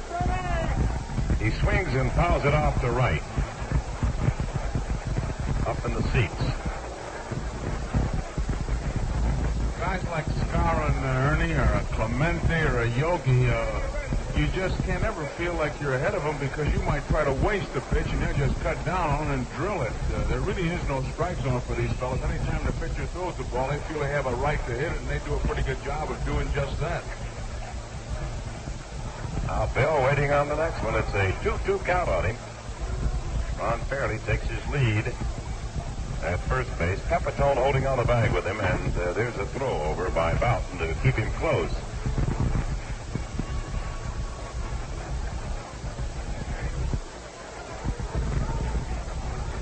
Dodgers 1, Yankees nothing. It's the 4th inning. The Dodgers batting with a man on and nobody out. There's a ground ball to third, knocked down by Boyer. Pickup throw to Richardson for 1. Relay to first, not in time.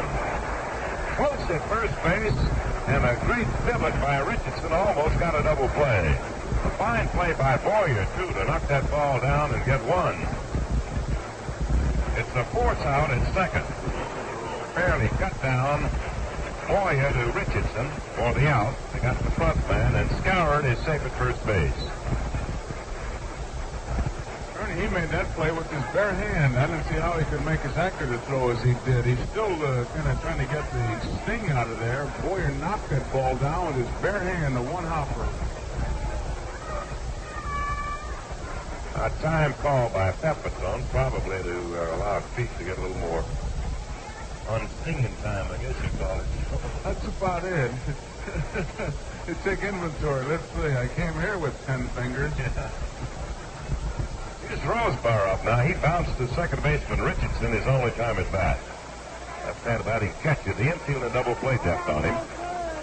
Pepitone will not hold on the bag with Skowron. He'll be play behind him. There's a strike over the knees. Strike called on Roseborough. 1-0. The Dodgers lead the Yankees. Game number 3 of the 1963 World Series at Dodger Stadium. The first game of the series here at Dodger Stadium.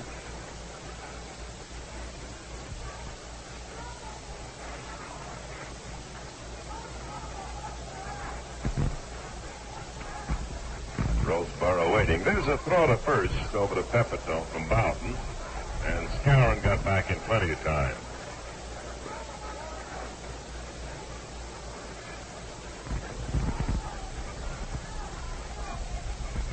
Set the pitch. Roseborough takes the ball outside. 1-1. Roseborough broke into baseball as a catcher, outfielder, and infielder. Back in 52 in the Dodger system. This is his 7th year with a Major League club. The 1-1 pitch on the way. He swings too early on a changeup curve. 1-2 the count on him.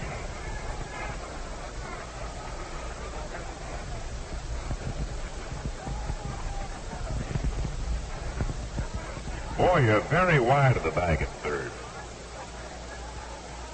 Boyer moves around a lot to play the hitters.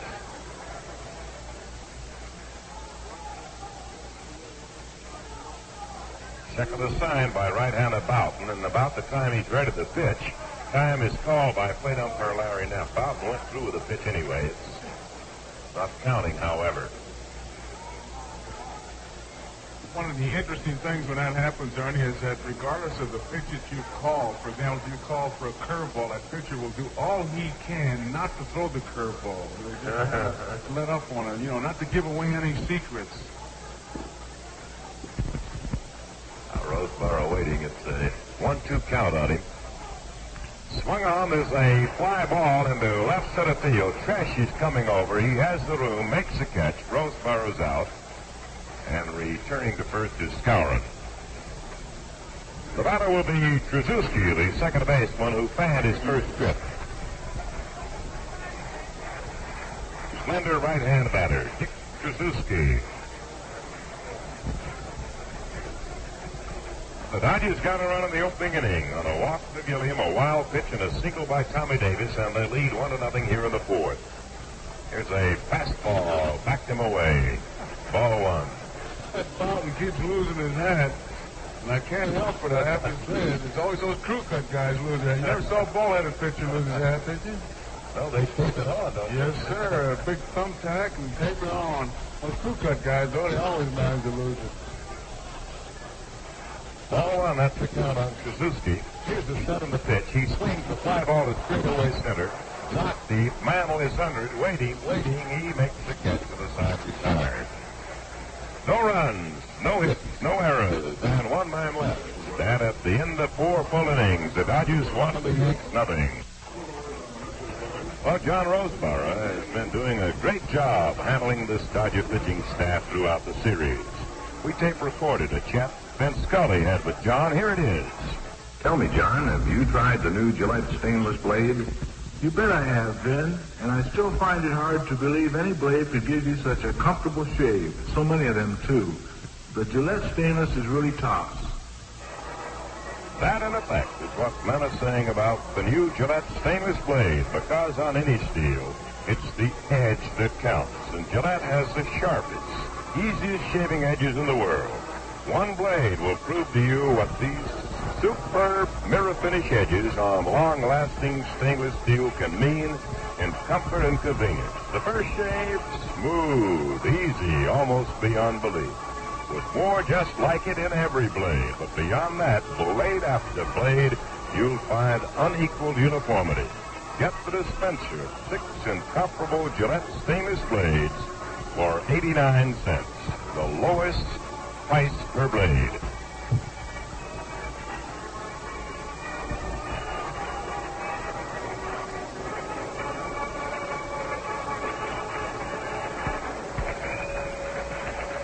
It's 1-0 Dodgers going into inning number 5 at Dodger Stadium.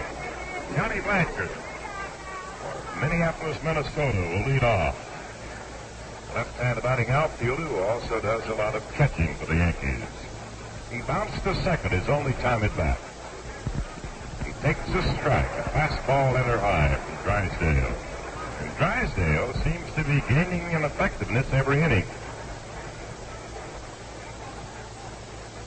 Well, the big right-hander looks in for his sign.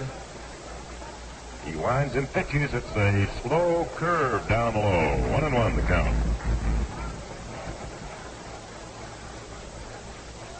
Scheduled to follow Blanchard or Pete Boy, and then the pitcher Jim Boughton. The 7, 8, and 9 hitters in this inning for Ralph House Ball Club. Swing a bounding ball up the middle. Maury Wills back a second, grabs it through the first. Wills came to the right field side of second base to grab that ground ball and throw out Johnny Blanchard. Trzaskowski, the second baseman, had pulled over toward first, so Maury was playing him more or less up the middle, but he came to the right field side of second to grab the grounder and make the play. Clete Boyer will be the batter.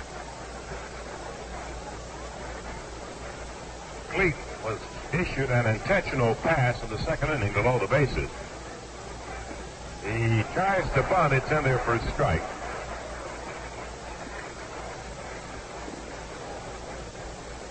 Outfield plays Boyes straight away. The infield back now. Wind up by Drysdale. The pitch is a ball outside. 1-1. One out, nobody on. The Dodgers lead the Yankees in the fifth inning, 1-0. Here it comes. He takes the ball wide. Sidearm fastball. 2-1. That's the count on Cleet Boyer. Cleet has one hit in the series so far. 1 free.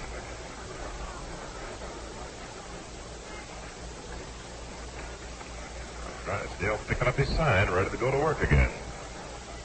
He pitches. Here's a ground ball to short. Wills goes to the glove side. Has it. Throw the first. He's out.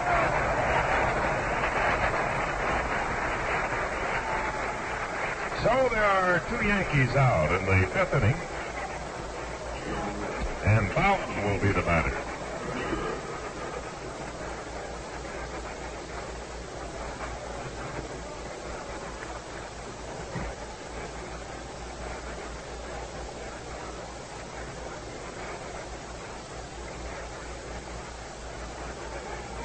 Boughton, the right-hander, struck out his first time up.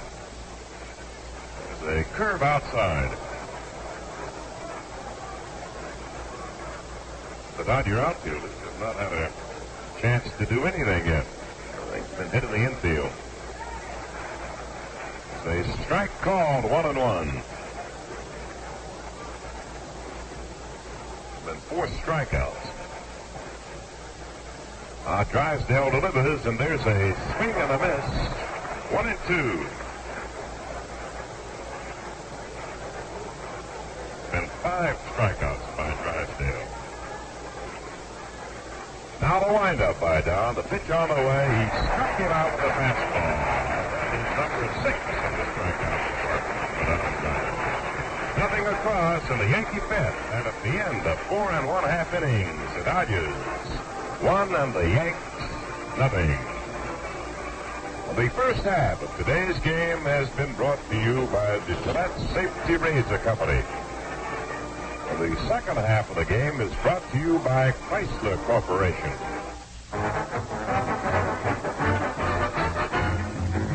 Move up to Chrysler 64.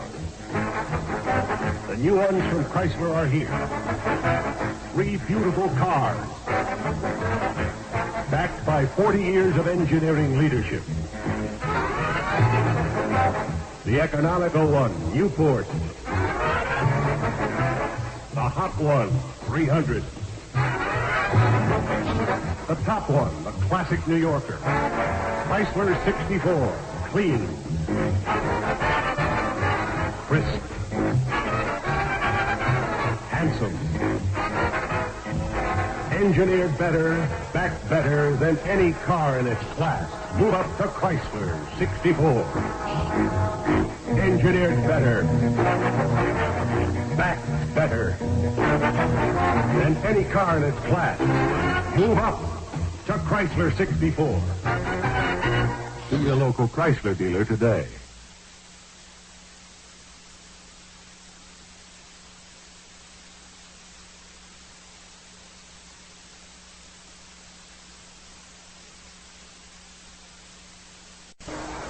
Well, at the end of 4 1/2 innings, the Dodgers 1 run, 2 hits, and 1 error. The Yankees no runs, 1 hit, and no errors. And now for the second half of the game, our pleasure to bring in Joe Garagiola.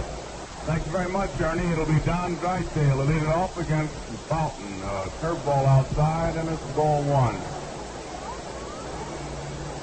Dodgers 1, and the Yankees nothing. Drysdale, who walked his first time up in the second inning. This guy can swing that bat, and he knows what it's for. Fountain delivers, swung on and missed. A curveball, and it's 1 ball and 1 strike. Fountain, I guess, can best be compared to, as far as National League fans are concerned, to Juan Marichal. Gives you a lot of motion, a lot of fingernails, kneecaps, elbows to hit at, and comes directly overhanded with that curveball. Here's the 1-1 pitch. Outside. 2 balls and 1 strike. They're working on Drysdale like he's a good hitter. And he can whack for a pitcher. A lot of room in right center field. The man was deep, a little bit towards left center. Tresh is deep in left field. Blanchard, very normal in right field. 2 balls and 1 strike to count. Boughton ready, the pitch. Low. And it's ball 3. 3 balls and 1 strike. Boughton has walked 3. He walked Gilliam, who came around to score. Walked Drysdale and walked Fairley. And now it's 3 balls, 1 strike. Nobody out. We're in the bottom half of the 5th inning. Dodgers are leading 1-0. Here's the 3-1 pitch. Ball 4, he walked him. Man, and there's nothing that'll spin that manager around like a yo-yo than to see his man walk the opposing pitcher. It'll just make him sit on that bench, moan and groan. Waller Alston had quite a talk before he came up to hit, giving him all the instructions that he might want to give him, not even relying on any signs from Reeser. Reeser, at this point, coaching at third, will relay the signs to Don Drysdale as to what's happening. Boyer is in close, right in on top of him. Drysdale taking a little bit of time as he puts his jacket on. Time was called. Boyer's in about 5 steps on the grass. Pepitone has to hold close, the infield. Richardson shades towards the bag at first base. Kubek near the bag at second. Here's the pitch. Maury Wills swings and fouls one off, trying to hit one past Cleve Boyer. Boyer right in on top of him. And Wills trying to slash one by him. Well, that's about the time you want to put shin guards on when you're a third baseman. 1 strike, no balls. Maury Wills waves that bat. Boyer still in close. Drysdale a lead off first. Boughton at the belt. Here's the pitch. Wills is going to bunt. He pops it in the air, and Elston Howard makes the play. And Wills is out. Drysdale holds at first base. The ball went straight up as Wills tried to bunt one. So there's 1 out. Jim Gilliam is up with Drysdale at first base.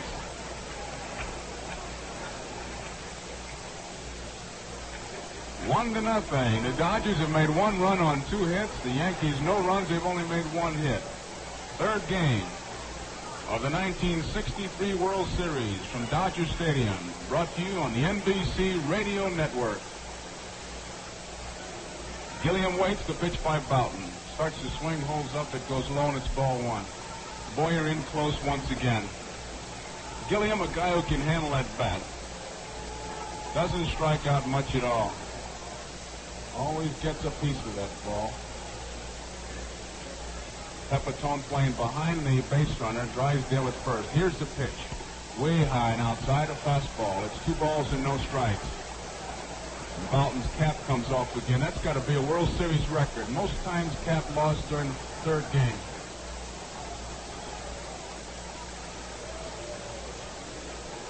New baseball in play. Jim Boughton. Kind of a fidgety sort of guy. Always kind of grabbing at the top of his uniform, his cap, like he may have gotten the wrong one off the rack. 2 balls, no strikes. Ready now. Drysdale leads off. The pitch swung on. Hot smash. Pepitone has it to Kubek at second. 1 out. Back to first. It is a double play. A 3-6-3 from Pepitone to Kubek. Back to Pepitone. And that ends the inning for the Dodgers. 3 up and 3 down. And so at the end of the 5th inning, the score is Los Angeles 1, the Yankees nothing.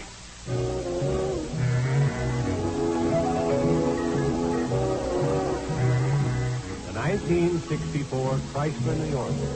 Crisp, clean, handsome. There's a 413 cubic inch V8. There's a lot of room. And there's a lot of luxury. Chrysler 64. Backed by 40 years of engineering leadership. It's a lot of car.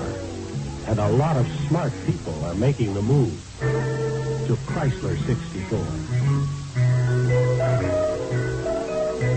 See your dealer and let him tell you about it. 1964 Chrysler. Engineered better. Backed better.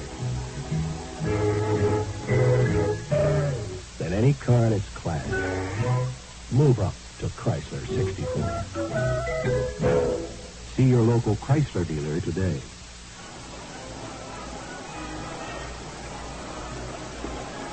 Don Drysdale just coming out of the Dodger dugout. He's taking plenty of time. He was on and the play was made. 1-0. The Dodgers scored their run in the first inning the way they've been doing it all year, boy. I tell you, a walk, a base on balls, a wild pitch, hurricane, broken bat, and 1 run is in. They got a walk, Gilliam, and then he went to second on a wild pitch, and Tommy Davis, a hot shot off Bobby Richardson's foot in the right field, and Gilliam came around to score. And just like they tell the pitchers all year long, the players apparently said to Drysdale, there's your lead, hold it. And that's been it, 1-0. As we go into the top half of the 6th inning. 1 run, 2 hits, 1 error for the Dodgers. That's the line score so far. The Yankees, no runs, 1 hit, no errors. And that 1 hit was a bunt single by Mantle. Drysdale has retired 10 men in a row. The streak was started with the strikeout of Bott in the second. Koufax was safe on an error to open the third, but then Drysdale picked him off, and it's been 1, 2, 3. 6 strikeouts for the big right-hander. Drysdale against Koufax. Roseboro flashes a sign, and here comes Drysdale. Swung on, fly ball, right field. Over is fairly. Can he get it? He does not. It drops for a base hit. Koufax is on with the single. Down near the line. And Koufax is on with the single. It brings up Bobby Richardson. 3rd game of this 1963 World Series from Dodger Stadium on the NBC Radio Network. All the action. Been some tremendous pitching in this series. Here is Bobby Richardson now, 1-0. Dodgers leading. Richardson, who can handle that bat. Gilliam in a couple steps at third. Drysdale at the belt, checks Koufax, and here's the pitch. Pitch out. They wanted to see what was going on. No play on. A lot of times the catcher will do that to let the infield know, especially when you got a guy like Richardson who can play hit and run. And with Koufax on, you can play run and bunt. Start him and let your man bunt the ball if he wants to. If it's a good ball. If it's a bad one, take it. Drysdale ready. Koufax leads. Here's the pitch. Richardson bunts it and bunts it foul. So it's 1 ball and 1 strike. Richie takes a look now at the Crow. Frank Rossetti at third. 1 ball, 1 strike. Richardson does not strike out a lot. Hit and run play is usually a defensive play more than an offensive play. Stay away from that double play to keep your inning going. It's not to make the big inning, but to keep you from the double play, which will wreck it for you. 1 ball, 1 strike. Koufax a good lead. Richardson bunts it down the first base line. Drysdale has it. His only play is the first base. Krasuski covers. The sacrifice is executed by the Yankees with Koufax taking second. Bobby Richardson, a perfect bunt. Drysdale to Krasuski. Retires Richardson with Koufax moving on over to second base, and Tresh and Mantle have a chance to drive him in. 1-0. The Dodgers are leading. We're in the top half of the 6th inning. The tying run is on at second base, Tony Koufax. Beautiful bunt by Bobby Richardson. Tresh struck out and bounced out. Drysdale gets his signs from his catcher, Roseboro. Koufax a lead off second base. Here's the pitch. Swung on, a bouncing ball. Krasuski at second has it. His play is at first base. In time with Koufax moving on over to third. On the first pitch, Tresh hit a ground ball to the second baseman, Krasuski. So there are 2 outs, and it brings up Mickey Mantle.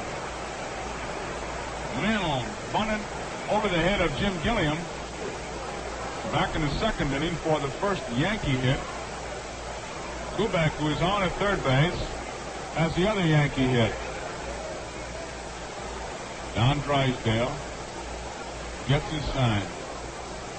Checks Koufax, and here's the pitch to Mantle. Swung on and missed. Strike 1. A fastball. Don Drysdale just literally challenged Mantle. Boy, scouting reports are valuable, no doubt about it. But when you watch this Koufax or Drysdale pitch, it goes back to good old country hardball, rear back and fire. Drysdale ready once again. Mantle waits. Here's the pitch. Swung on. Bouncing ball foul. Yogi Berra makes a nice play.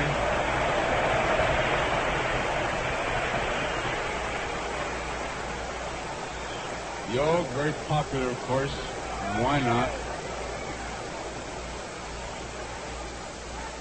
Drysdale taking plenty of time. He's got Mantle in the hole. 2 strikes.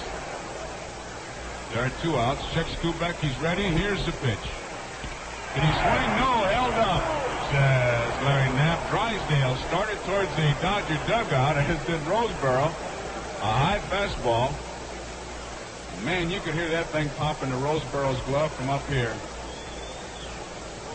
Roseboro's the only catcher, I believe, in the National League, or any in the major leagues, who can break in a glove in 4 innings with any of 3 pitchers. Crosetti is checking with him. They're claiming spitball. Crosetti is claiming spitball, and now Larry Knapp goes out to look at it. And Drysdale with the rubbing effect, and now Knapp goes out to talk to him. And he's claiming spitball is what Crosetti was claiming, and if nothing else, could be a little psychological warfare. Crowd boos a bit. Well, I know there's one pitcher in the American League, Jim Gentile, says, I don't know if he throws a spitball, but every time I bat against him, my bat gets warped. 2 strikes, 1 ball. We're set now. Drysdale against Mantle, a pitch. Strike 3. Mantle is called out on strikes. That ends the inning. No runs, 1 hit, no errors. 1 man was left on base. And so at the end of 5.5 innings, the score is Dodgers 1, Yankees nothing. Hey, what a beautiful day. So let's take a ride in a beautiful car.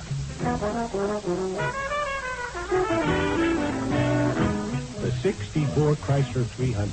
Clean, crisp, handsome. Backed by 40 years of engineering leadership. Engineered better. Backed better. Than any car in its class.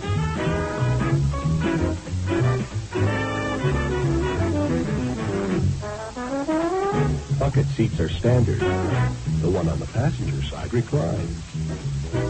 A lot of smart people are moving up to Chrysler. How about you? Move up to Chrysler 64. See your local Chrysler dealer today. Willie Davis to lead it off here. Boy, Ernie, one of the great spitball stories. They had a fellow pitching against the Cardinals one day, and he told Musial about it. And the great hitter that Stan the Man is, he said, well, I guess I'll just have to hit it on the dry side. That's pretty good confidence. Yes, sir. Willie Davis against Jim Bouton. Willie Davis, Tom Davis, Ron Fairley. Here's the pitch by Bouton. High, and it's ball 1. Willie Davis lined to right and lined right back to Bouton. He is 0 for 2. Boyer shortens up to protect against the ball that might be squibbed off the end of the bat. Infield is swung around towards the right side. Willie Davis, the left-hand hitter, waits. Inside, and it's ball 2. 2 balls, no strikes. Nobody out. Bottom half of the 6th inning. Tremendous crowd here at Dodger Stadium, and you're listening to the 3rd game on the NBC Radio Network. The pitch, foul right back here, and it's 2 balls and 1 strike.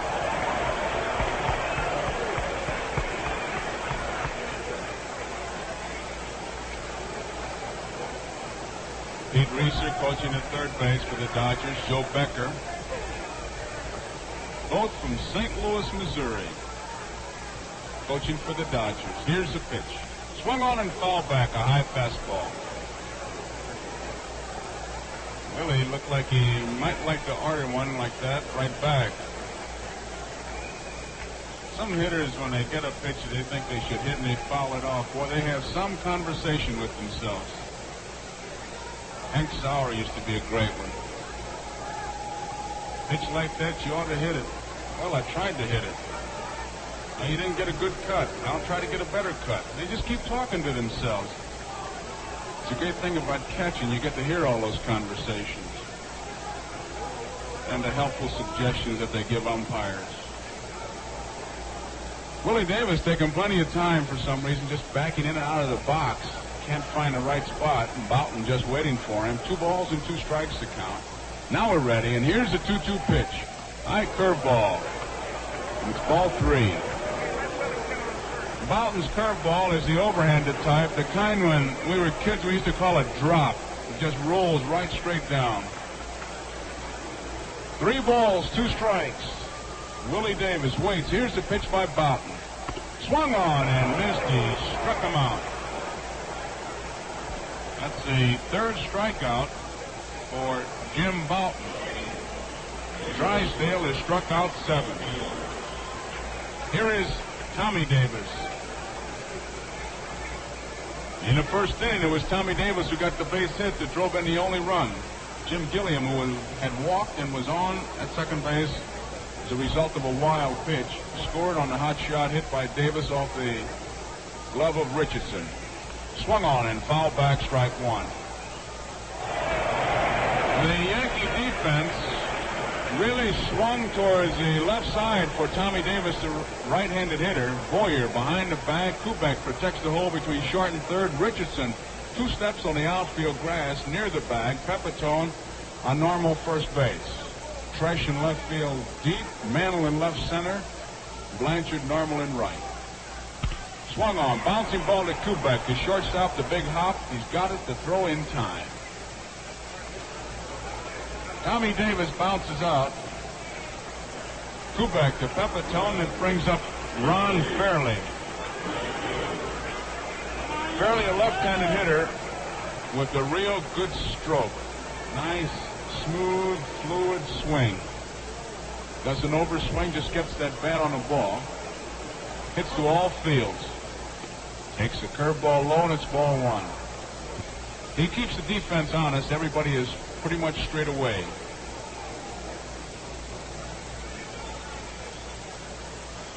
Boughton, who is kind of the pitcher's answer to Colavito, does a lot of calisthenics on the mound. Low, and it's ball 2.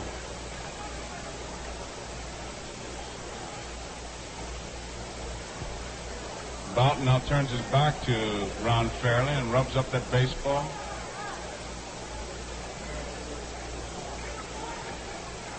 He's one of those busy pitchers. He stays busy between pitches, which is in contrast to the great hitter Henry Aaron, who Robin Roberts says sleeps between pitches.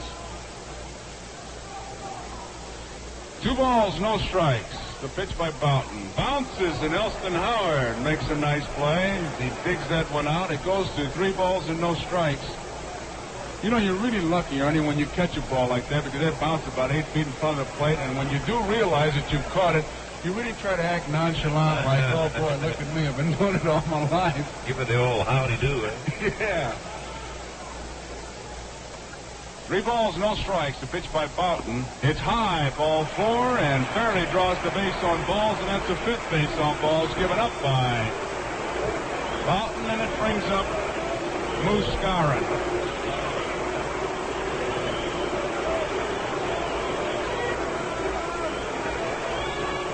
Was there not boos that you hear? It's the Moose call that they give Moose. Ron Fairley on at first base. Skowron in that batter's box. Moose had a base hit in the 2nd inning, hit into a force play. Fine play by Boyer in the 4th. Boughton checks the runner. Here's the pitch. Swung on, tap, foul. Elston Howard got on it right now. The infield here at Dodger Stadium is very hard on the dirt part. In front of home plate, it's very hard, but they've resodded directly in front of home plate, and it's kind of soft. Talking to some of the Dodger players, it's much softer than it was most of the summer. Any ball that hits in that grass part will be slowed up. Any fun attempt, it will grab it. Al Renniff begins to throw in the Yankee bullpen. 1 strike to count. Skowron waits the pitch. It's knocked down nicely by Elston Howard. A curveball stayed in the dirt. And it's 1 ball and 1 strike. Howard did a real good job to block that curveball. Anytime you can keep that ball in front of you, you'll keep that base runner from advancing. Boy, some of these curveballs get down and you got to be half gopher to get them. 1 ball, 1 strike. 2 outs, 1-0. Dodgers lead. Fairley leads off. The pitch to Skowron is low, and it's ball 2. 2 balls and 1 strike.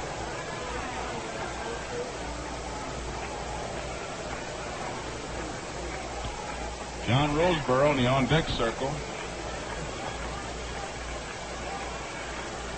Ron Fairley at first base. He drew a base on balls. There are 2 outs. Skowron waits. Here's the 2-1 pitch by Boughton. Swung on and fouled back. A fastball, and the Moose had a good cut.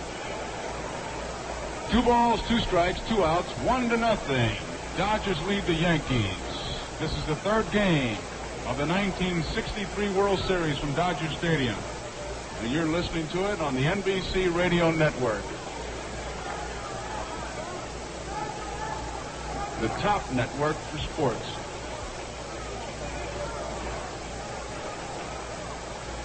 Two balls, 2 strikes, 2 outs. Ron Fairley getting a good lead at first base. Boughton delivers inside. Howard makes a throw to first base. Now he fires one back to Boughton, and it's a full count. Boughton wanted a decision on that 2-2 because he didn't want to give up those extra 5 steps that Ron Fairley will get now that the count is run to 3-2, because with 2 outs he'll be off and running, and he can score on that double or that even that long single. And this is a ballpark, a lot of room. In a big ballpark, you like to get that pitch of decision on 2-2. Skowron has run it to 3 balls and 2 strikes. Boughton taking plenty of time. Ready, checks Fairley. There he goes. The pitch is swung on. Popped up foul. Out of play. And Fairley will have to come back.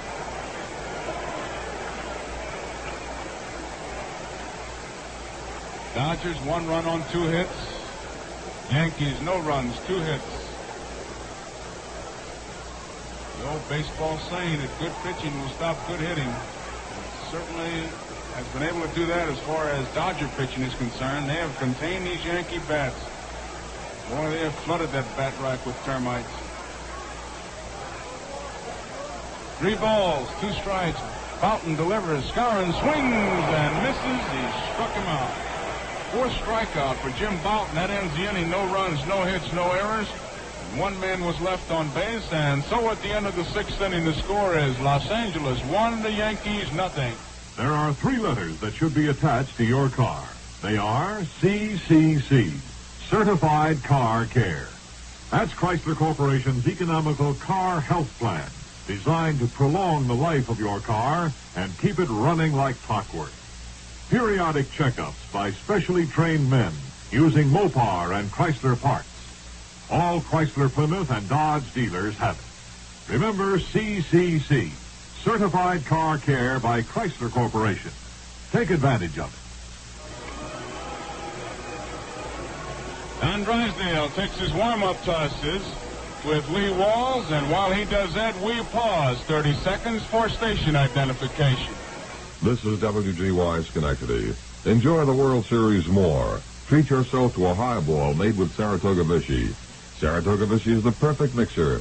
World famous for its distinctive dry taste and long-lasting carbonation. It's not just plain carbonated tap water. No, sir. Saratoga Vichy is a sparkling, fresh spring water. Saratoga Vichy has a hint of alkalinity, which, with its carbonation, gives mixed drinks more zip and tang. Lets you enjoy the taste tonight, helps you feel better tomorrow. Really satisfies a deep thirst. When you shop, always be sure to get Saratoga Vichy by name. Only Saratoga Vichy comes in the green bottle with the bright yellow label. Now on special sale at your favorite store. He struck out 7. He's walked 1. That was an intentional walk. We're in the top half of the 7th. The pitch by Drysdale outside. And it's ball 2. 2 balls, no strikes.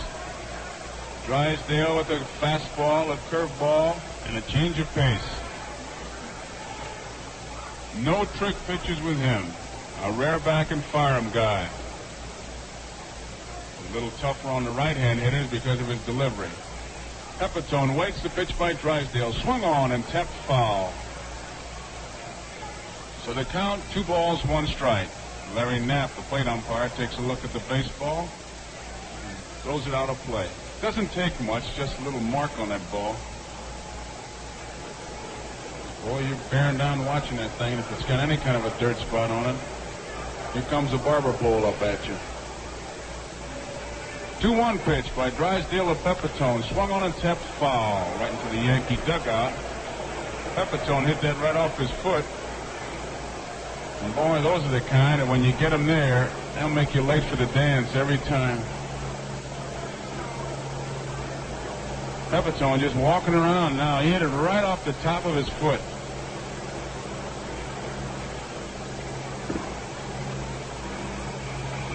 He's still walking around. I almost feel it breathe when it's inside your shoe like that. It's going boing, boing, boing. He's still walking around. Larry Knapp is asking him how it feels, and Pepitone more than likely told him it hurts. What do you think? All set now. 2 balls, 2 strikes, nobody out. 1-0. Dodgers lead. Here's the pitch by Drysdale. Swung on. It's a bouncy ball to the second baseman, Trzaskowski. He's got it over to Skowron. There's 1 out. Dodger outfielders outside of the play that Fairley had to make on the base hit by Koufax, they could have just as soon stayed home. All the action's been in the infield. Drysdale with a good sinker ball, and when he's got a good sinker ball, they're going to be hitting over it and topping it and getting that ground ball. And if you're keeping score, you can see he's had one. Elston Howard waits and swings and foul tips one for strike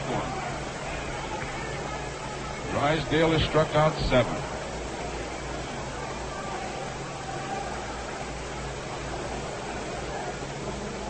Howard was out on strikes in the second, out on strikes in the fourth. Right-hand hitter waits for the pitch from Drysdale. Delivers. Swung on. Foul tip right off the mask of Roseboro. Boy, oh boy, those are the kind that get you too. Kind of make you flunk the cavity test. Ready now. 2-strike pitch. Curveball just misses outside. Larry Knapp behind that plate, right on top of that play. Howard, Elston Howard waiting. Good eye at that plate. Drysdale delivers. Swung on. Bouncing ball right back to Drysdale. He's got it, and there are 2 outs. Over to Skowron. A 1-hopper right back to Drysdale. Made the play, flipped to Skowron, and there are 2 outs. Here is John Blanchard. Blanchard bounced out to Trzaskowski in the second inning and bounced out to Maury Wills in the 5th. Left-handed hitter. The pitch by Drysdale. A curveball, a strike. Drysdale with great control. You got to go out and beat him. He doesn't walk many. They've overshifted on Blanchard now with Maury Wills a couple steps to the second base side of the bag. Fastball. 1-1. Skowron guards the line. Trzaskowski is the middleman. 2 steps on the grass. Maury Wills is shortstop. 2 steps on the other side of the bag. Jim Gilliam is the lonesome man on that side of the infield. Here is the 1-1 pitch. Blanchard swings and he misses, and it's strike 2. The outfield swung around. Fairley guards the line in right field. Willie Davis is in right center. Tommy Davis way over in left center. Blanchard, good power and a good pull hitter. You know he's up there to try to tie it with 1 swing of the bat. There are 2 outs. They just soon give him a single if he wants it. Swung on a fly ball. Short right field. Out goes Trzaskowski. In comes Fairley. And Ron Perranoski made that play. Willie Davis and Fairley almost collided. And it was Fairley who came in and took it away from Willie Davis, Maury Wills, and Trzaskowski. And so, at the end of 6.5 innings, the score is Los Angeles 1 and the Yankees nothing. Engineered better. A lot better than any car in its class. Built to last longer. Built to run stronger. So move, move, move, move up to Chrysler 64. Move up to Chrysler 64. Your local Chrysler dealer is the man who makes it easy. Right now, he's showing the beautiful new 64 Chrysler. Engineered better, backed better than any car in its class. Backed by 40 years of engineering leadership. Move up to Chrysler 64. Engineered better. A lot better. So move, move, move, move up to Chrysler 64.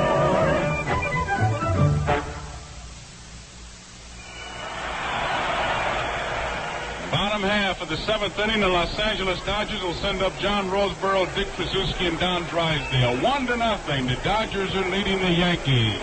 Third game of the World Series from Dodger Stadium, and you're listening to it on the NBC Radio Network. Ernie Harwell and Joe Garagiola here from Dodger Stadium. Another tremendous pitching duel. Roseboro waits and Boughton delivers. It's a fastball, and it's high and it's inside, and it's ball one. John Roseboro bounced out in the second inning to Bobby Richardson, and then flied to left in the fourth. Left-handed hitter waits. It's low, and it's ball two. 2 balls, no strikes. Roseboro, one of the real durable catchers. His trainer, Doc Anderson, says the toughest catcher he's ever had on a ball club as far as staying in that ball game. Nicknamed Gabby because he doesn't say too much. Says hello opening day and goodbye last day of the season. That's it. Swung on a little looper, left center field. Could be trouble. It's going to drop for a base hit. John Roseboro hits a blooper in the left center field. He's on with the single. And it brings up Dick Tracewski. Boyer says something to Boughton. 1-0. He'll be looking for the bunt from Tracewski. Got his sign from Pete Reeser coaching at third base. Tracewski, a right-handed batter. Roseboro, a good runner, is at first base. Pepitone holds him close. Look at Boyer sneaking in. Boughton at the belt. Tracewski's going to bunt. Takes it high, ball one. Pepitone charging down from first base. Boyer charging in. Boyer is in right on top of him. If Tracewski's going to bunt that ball, he's going to have to make Pepitone the first baseman field it. 1 ball, no strikes, 1-0. In the bottom half of the 7th inning. Tracewski wants another sign from Pete Reeser. He backs out of the batter's box, picks up a handful of dirt, which tells Pete Reeser, I don't have this sign, give me another one. Reeser with a quick flash answers the message, and we're all set. Boyer is still in very close. He's in about 10 steps. Boughton now goes to the rosin bag. Tracewski can do many things in that batter's box. 1-0. Dodgers are leading. Roseboro is at first base. All kinds of confusion. Now Pepitone wants to go in. And he wants to talk to the pitcher Boughton. And usually in a spot like this, he's setting up as to whether he would run in a couple steps and then back off for a possible play, or if he's going to go in all the way and forget any pickoff plays. Boyer is still in. He wants to get that bunt. Boughton is ready. Tracewski waits. Here's the pitch. He's swinging away. Bouncing ball past Boyer into left field. Roseboro round second. He's digging for third. The throw goes into third base. It is not in time. Not in time. And Roseboro is on at third. Tracewski on at second base.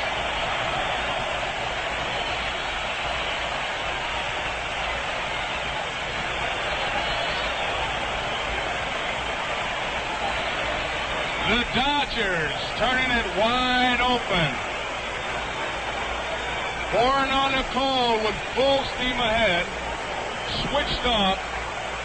And Trzaskowski singles past Boyer and goes to second base on the throw as John Roseboro, with good speed, able to go from first to third on the single to left. Here is Don Drysdale. Infield is in. Roseboro at third. Trzaskowski at second. The pitch to Drysdale. Starts to swing, holds up the curveball, catches the corner, strike one. Trzaskowski, who can do many things in that batter's box. There was a lot of confusion with switching signs. Asked for another one. Reeser gave it to him, and they switched off, and he came through for manager Walter Alston as he singled past Boyer, who was in looking for the bunt, setting up a possible big inning for the Dodgers. Roseboro at third. Trzaskowski at second. One strike to count on Drysdale. Nobody out. Bottom half of the seventh inning. Jim Boughton gets his sign. Here is the pitch to Drysdale. Swung on a foul ball. Out of play. Right side. Nobody can get this one. And it's two strikes. Jim Boughton has to let out a notch. He's got to get the strikeout here. And he knows it. And it gives Houck a chance to maybe put Wills on. Go to Gilliam. A lot of wheels spinning here at Dodger Stadium. Thinking hitters ahead. Here's the two-strike pitch to Drysdale. Low, ball one. Third game. Drysdale against Boughton. It's Drysdale who's leading 1-0 with Roseboro at third base. Trzaskowski at second base. From Dodger Stadium, and you're with us on the NBC Radio Network. Two strikes, one ball. Nobody out. Drysdale waiting. Boughton taking plenty of time. He's in a jam. Nobody has to tell him that. He's ready now. And here's the pitch by Boughton. Bouncing ball. Richardson, a nice play. Biggs will throw the plate, throws the first, and now they've got Trzaskowski trapped between second and third. Pepitone throws to Koufax. Koufax racing Trzaskowski near third, and now they've got Roseboro and Trzaskowski at third base. They tag Trzaskowski, and Trzaskowski is out. The play, a bouncing ball by Drysdale. Richardson thought there would be a play at the plate. Roseboro did not come in, and Richardson held on to the ball, threw to first base to retire Drysdale. Pepitone looked up, and here was Trzaskowski between second and third. Pepitone ran towards Trzaskowski and then threw to Koufax at second base behind Trzaskowski because Roseboro was on at third base, so they were going to run him to the bag already occupied. And as Koufax ran Trzaskowski to third, Roseboro stayed there. And Koufax tagged Trzaskowski and Roseboro, and Tom Gorman, the third base umpire, called Trzaskowski out. And boy, that's about as involved double play as you want to see. 4-3-6. And so now there are two outs. Maury Wills the hitter. Roseboro's on third. Boughton wants to talk to Pepitone. He about as much as saying, who's on base and how many outs and where are we? Joe, I noticed Koufax taking no chances. He's taking both of them right there on the bag. Ernie, I saw Stan Musial one day tag the very umpire involved. He tagged two base runners, a third baseman, and the umpire, and said, somebody's out. Maury Wills in that batter's box. Two men out. Roseboro at third. The pitch by Boughton is swung on. It's a bouncy ball to Richardson. Richardson has it over to first. The inning is over. So, there were no runs. Two hits. No errors. One man was left on base. And so at the end of the seventh inning, the score is Los Angeles 1, the Yankees nothing. Move up to Chrysler 64. Engineered better. Backed a lot better than any car in its class. Built to last longer. Built to run stronger. Chrysler 64. Make this your year to move up to Chrysler 64. Engineered better, backed better than any car in its class. Backed by 40 years of engineering leadership. See your local Chrysler dealer. Move up to Chrysler 64. Built to last longer. Built to run stronger. Move up to Chrysler 64.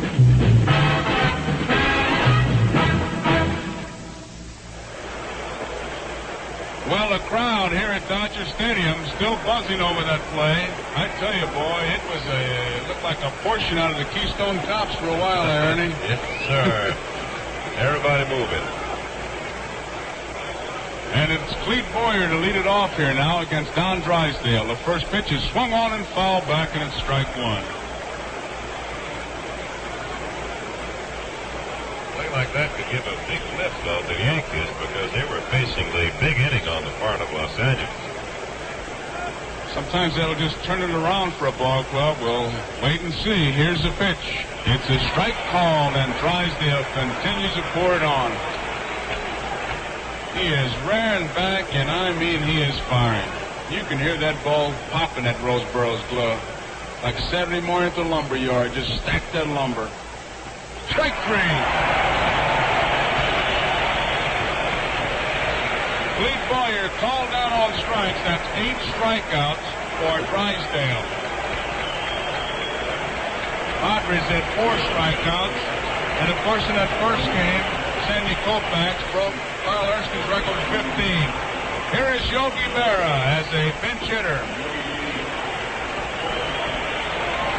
Now you can bet this is some kind of a record for Yogi. Most 75th game. Probably most times not listening to a World Series on radio. Here's the pitch.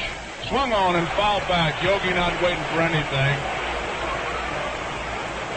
75th World Series game. Boy, there are a lot of ball players don't get in 75 exhibition games, much less World Series games. He's up to now against Drysdale with 1 out. Yankees trail 1-0. Yankees have made only 2 hits. The Dodgers have made 4. Drysdale, the right-hander, is ready. Pitches outside. 1 ball and 1 strike.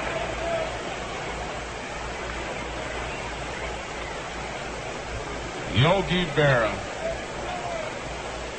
Boy, they might just as well get the same cab for guys like Yogi, Spahn, and Musial when they put him in a Hall of Fame. Outside. Ball 2. 2 balls and 1 strike. Drysdale hasn't walked the 1 man. That was intentional. Mr. Boyer back in his 2nd inning. It's been the Yankee attack so far. A 1 single by Mantle. Pepitone was hit by a pitch ball, so they had base runners at 1st and 2nd, but then Howard struck out. Blanchard bounced out. And that's when Drysdale walked Boyer intentionally to load him up and then ended the inning by striking out Boughton. That's been the whole Yankee attack so far. 2 balls, 1 strike. Berra waits. The pitch by Drysdale. Way inside. A let up. Gets by Roseboro, and it's 3 balls and 1 strike. Dodgers scored their run in the first. A walk to Gilliam, a wild pitch, and then a single by Tommy Davis, and that's been it. 1-0.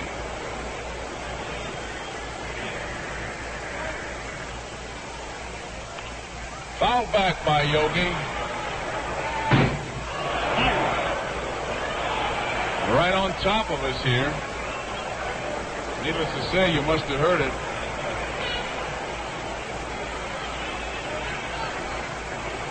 Ron Perranoski and Bob Miller starting to loosen up for the Dodgers in the left field bullpen. Drysdale ready. The 3-2 pitch to Yogi Berra on the way. Foul back again. And count remains at 3 balls, 2 strikes. The ball was inside. Drysdale really rearing back. Boughton pitched 7 innings, gave up 1 run. 4 hits, struck out 4, and walked 4. 3-2 pitch to Berra. Swung on and fouled back again.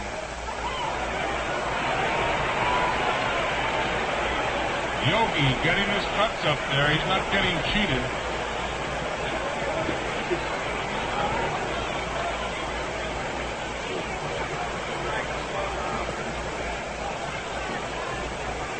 Drysdale looks down for that sign, shakes off one, another one. Now he's got the one he wants, and here's the pitch. Swung on and fouled back a fastball. You could see that Drysdale was shaking Roseboro around, which is a thing that pitchers do sometimes when they're just going to throw one pitch. The catcher will put down a fastball, he'll shake it off, put down a curve, shake it off, change of pace, shake it off, come right back with the fastball and throw it. It's to try to confuse the hitter. But it's a job with Yogi up there. Waves that bat. Drysdale looking down for that sign. Has it. Yogi waits. The 3-2 pitch. Swung on a line drive. Right field. Ron Perranoski coming in and makes the play. Vera lines to Perranoski in right field, who had him played perfectly. And there are 2 outs. And it brings up Johnny Koufax.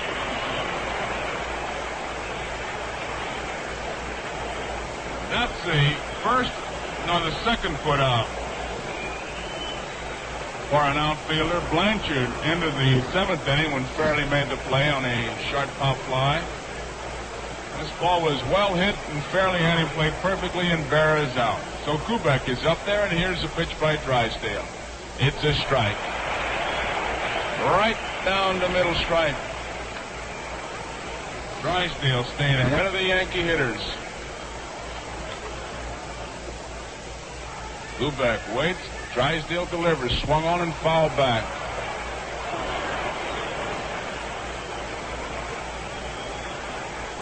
Two strikes to count. 2 outs. Nobody on. Dodgers 1. Yankees nothing. Third game from Dodger Stadium. Capacity crowd here. 55,912. There's a line shot. In the right field, a base hit for Koufax. Hit that ball good. In the right field, he's on with the single. That's his second hit. And it brings up Bobby Richardson.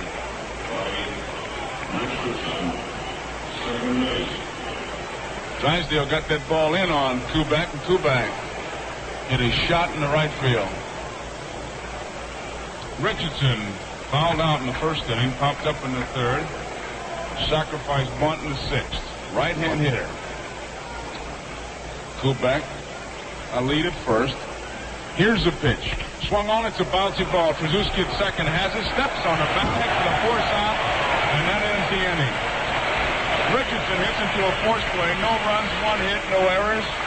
1 man was left on base, and so at the end of 7.5 innings, the score is Los Angeles 1 and the Yankees nothing. Today, there's a totally new Imperial. Tomorrow, somebody will ask you if you've seen it. And here in our Imperial showrooms, you will understand why. Enter the quiet world of the incomparable Imperial and learn what a fine car ought to be. The new Imperial is the quietest motor car ever built in this country. And of course, we'll be happy to show you that it's also the most spacious, the best performing, and the most beautiful car in America today. The new 1964 Imperial, now on proud display at your neighborhood Imperial dealers. It's the freshest look of luxury you'll see this year. Drive it for a totally new experience. The incomparable Imperial, your next choice in luxury cars. Now at your local Imperial dealers.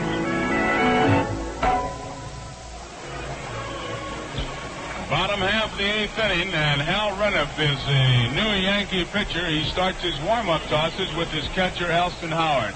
While Reniff takes his warm-up pitches, we pause 30 seconds for station identification. This is WGY, Schenectady, WGFM. Make this afternoon of World Series baseball even more enjoyable with a tall, frosty glass of Ginger Perfect Saratoga Ginger Ale. Saratoga Ginger Ale is a happy blend of pure crystal waters and imported Jamaican gingers, plus just right carbonation. The result is a ginger ale unequaled for zest and richness. Really refreshes because Saratoga Ginger Ale goes to the heart of your thirst and quenches it. Always have plenty of Saratoga Ginger Ale on hand, World Series time and any time.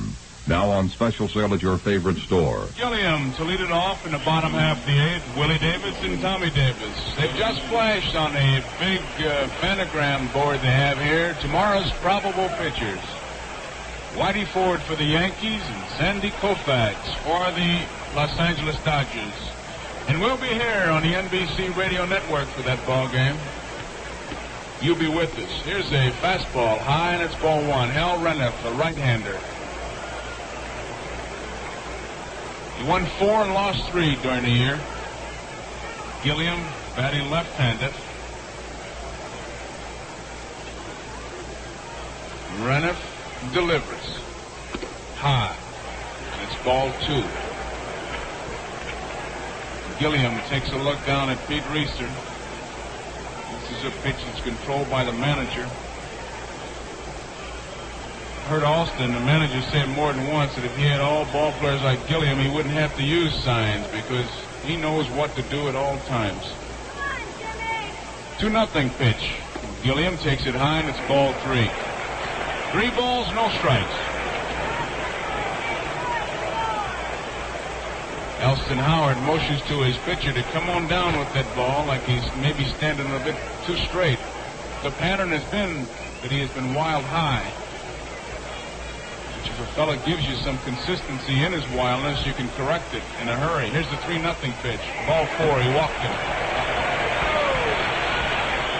He's wild high because he's throwing straight up, and wild low is because he's holding on a bit too long.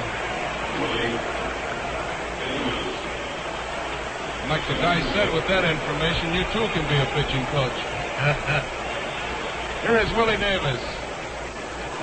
Stan Williams and Hamilton, Steve Hamilton warming up for the Yankees. Here is Willie Davis with Jim Gilliam on at first base. 1-0 is the score. We're in the bottom half of the 8th inning. Lee Boyer in close at third base. Renniff at the belt. Gilliam leads. Here's a pitch. Davis bunts it down the first base line. A beauty. Pepitone makes the play unassisted as he tags Willie Davis with Gilliam taking second.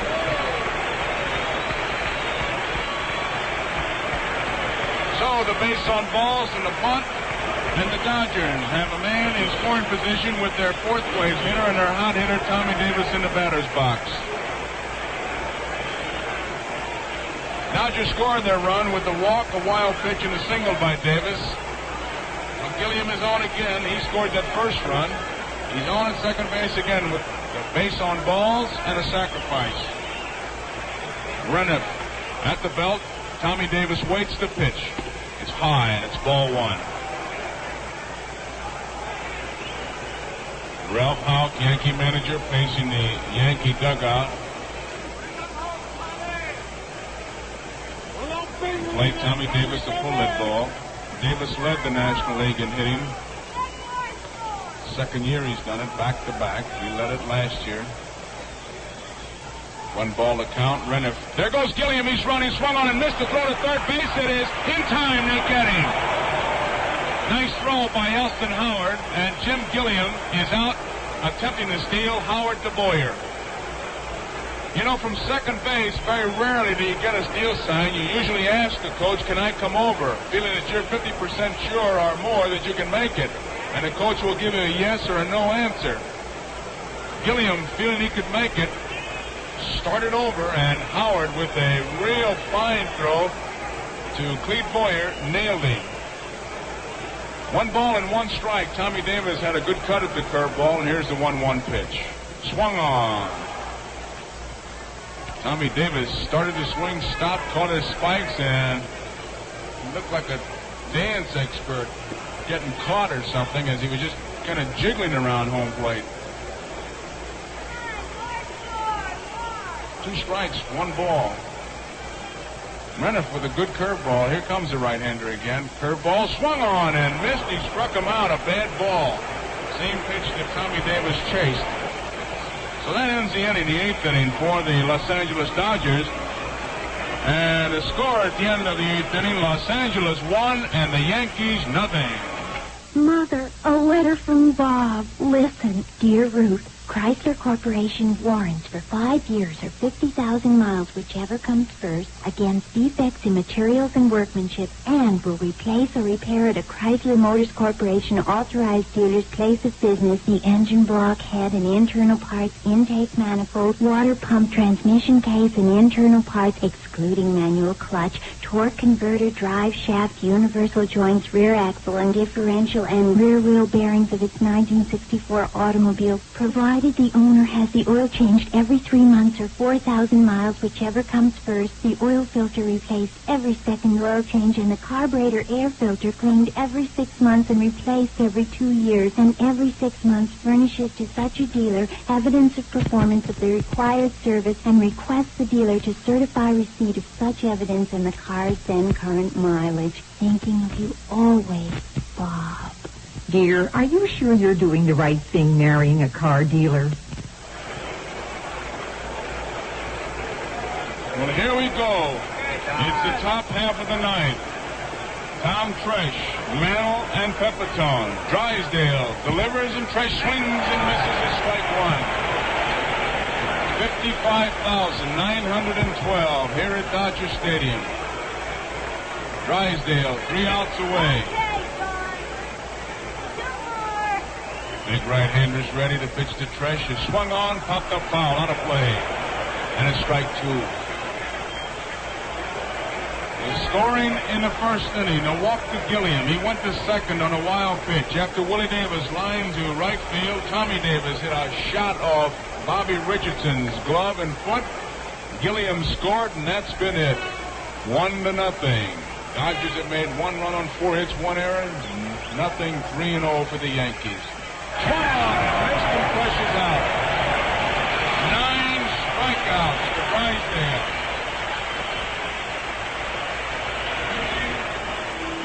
There's been 2 balls hit to the outfield.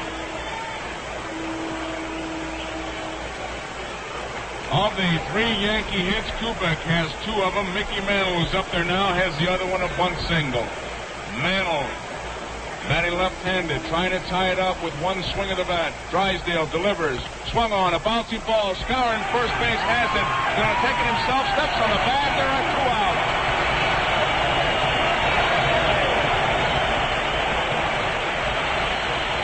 So it's all up to Joe Pepitone.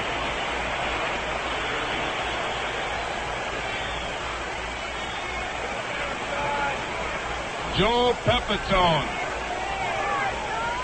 who was hit by a pitch ball, popped to the second baseman and bounced out. He is 0 for 2, left-handed batter. Drysdale with 2 outs in the top of the ninth, leading 1-0. He has pitched a 3-hitter so far. The big right-hander delivers. Ball on the way back to the screen. A fastball that got by Roseboro. 1 ball, no strikes. Don Drysdale, who's done it with the fastball and the curveball and changing speeds. He has just reared back and played good old country hardball, rearing back and pumping. Big right-hander ready now. Here's a pitch. Swung on, a fly ball, right field. Ron Perranoski going back, near the fence, going back. He's there, he makes the play. Game's over. Dodgers win 1-0. Dodgers win 1-0.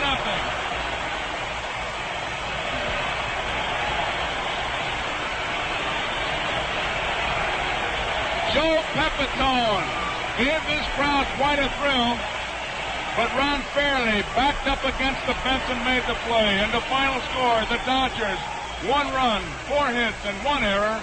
The Yankees, no runs, 3 hits, no errors. And in a moment, we'll review the highlights of the game for you.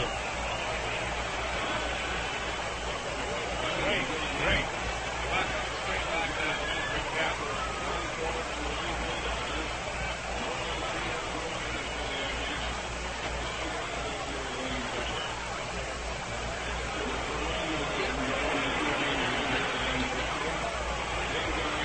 And the final score, the Dodgers, 1 run, 4 hits, 1 error. The Yankees, no runs, 3 hits, and no errors. And in a moment, we'll review the highlights of the game for you.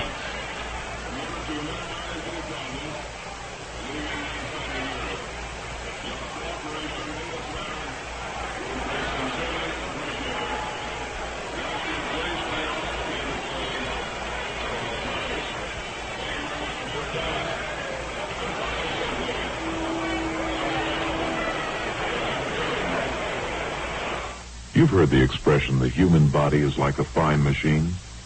Well, in many cases, the machine is like the human body. For example, your car's condition demands periodic checkups to maintain the peak of performance. Chrysler Corporation's Certified Car Care does just that. It's like a car health program designed to prolong the life of your car. Certified Car Care. Specially trained mechanics with special tools at your Chrysler, Plymouth, and Dodge dealers.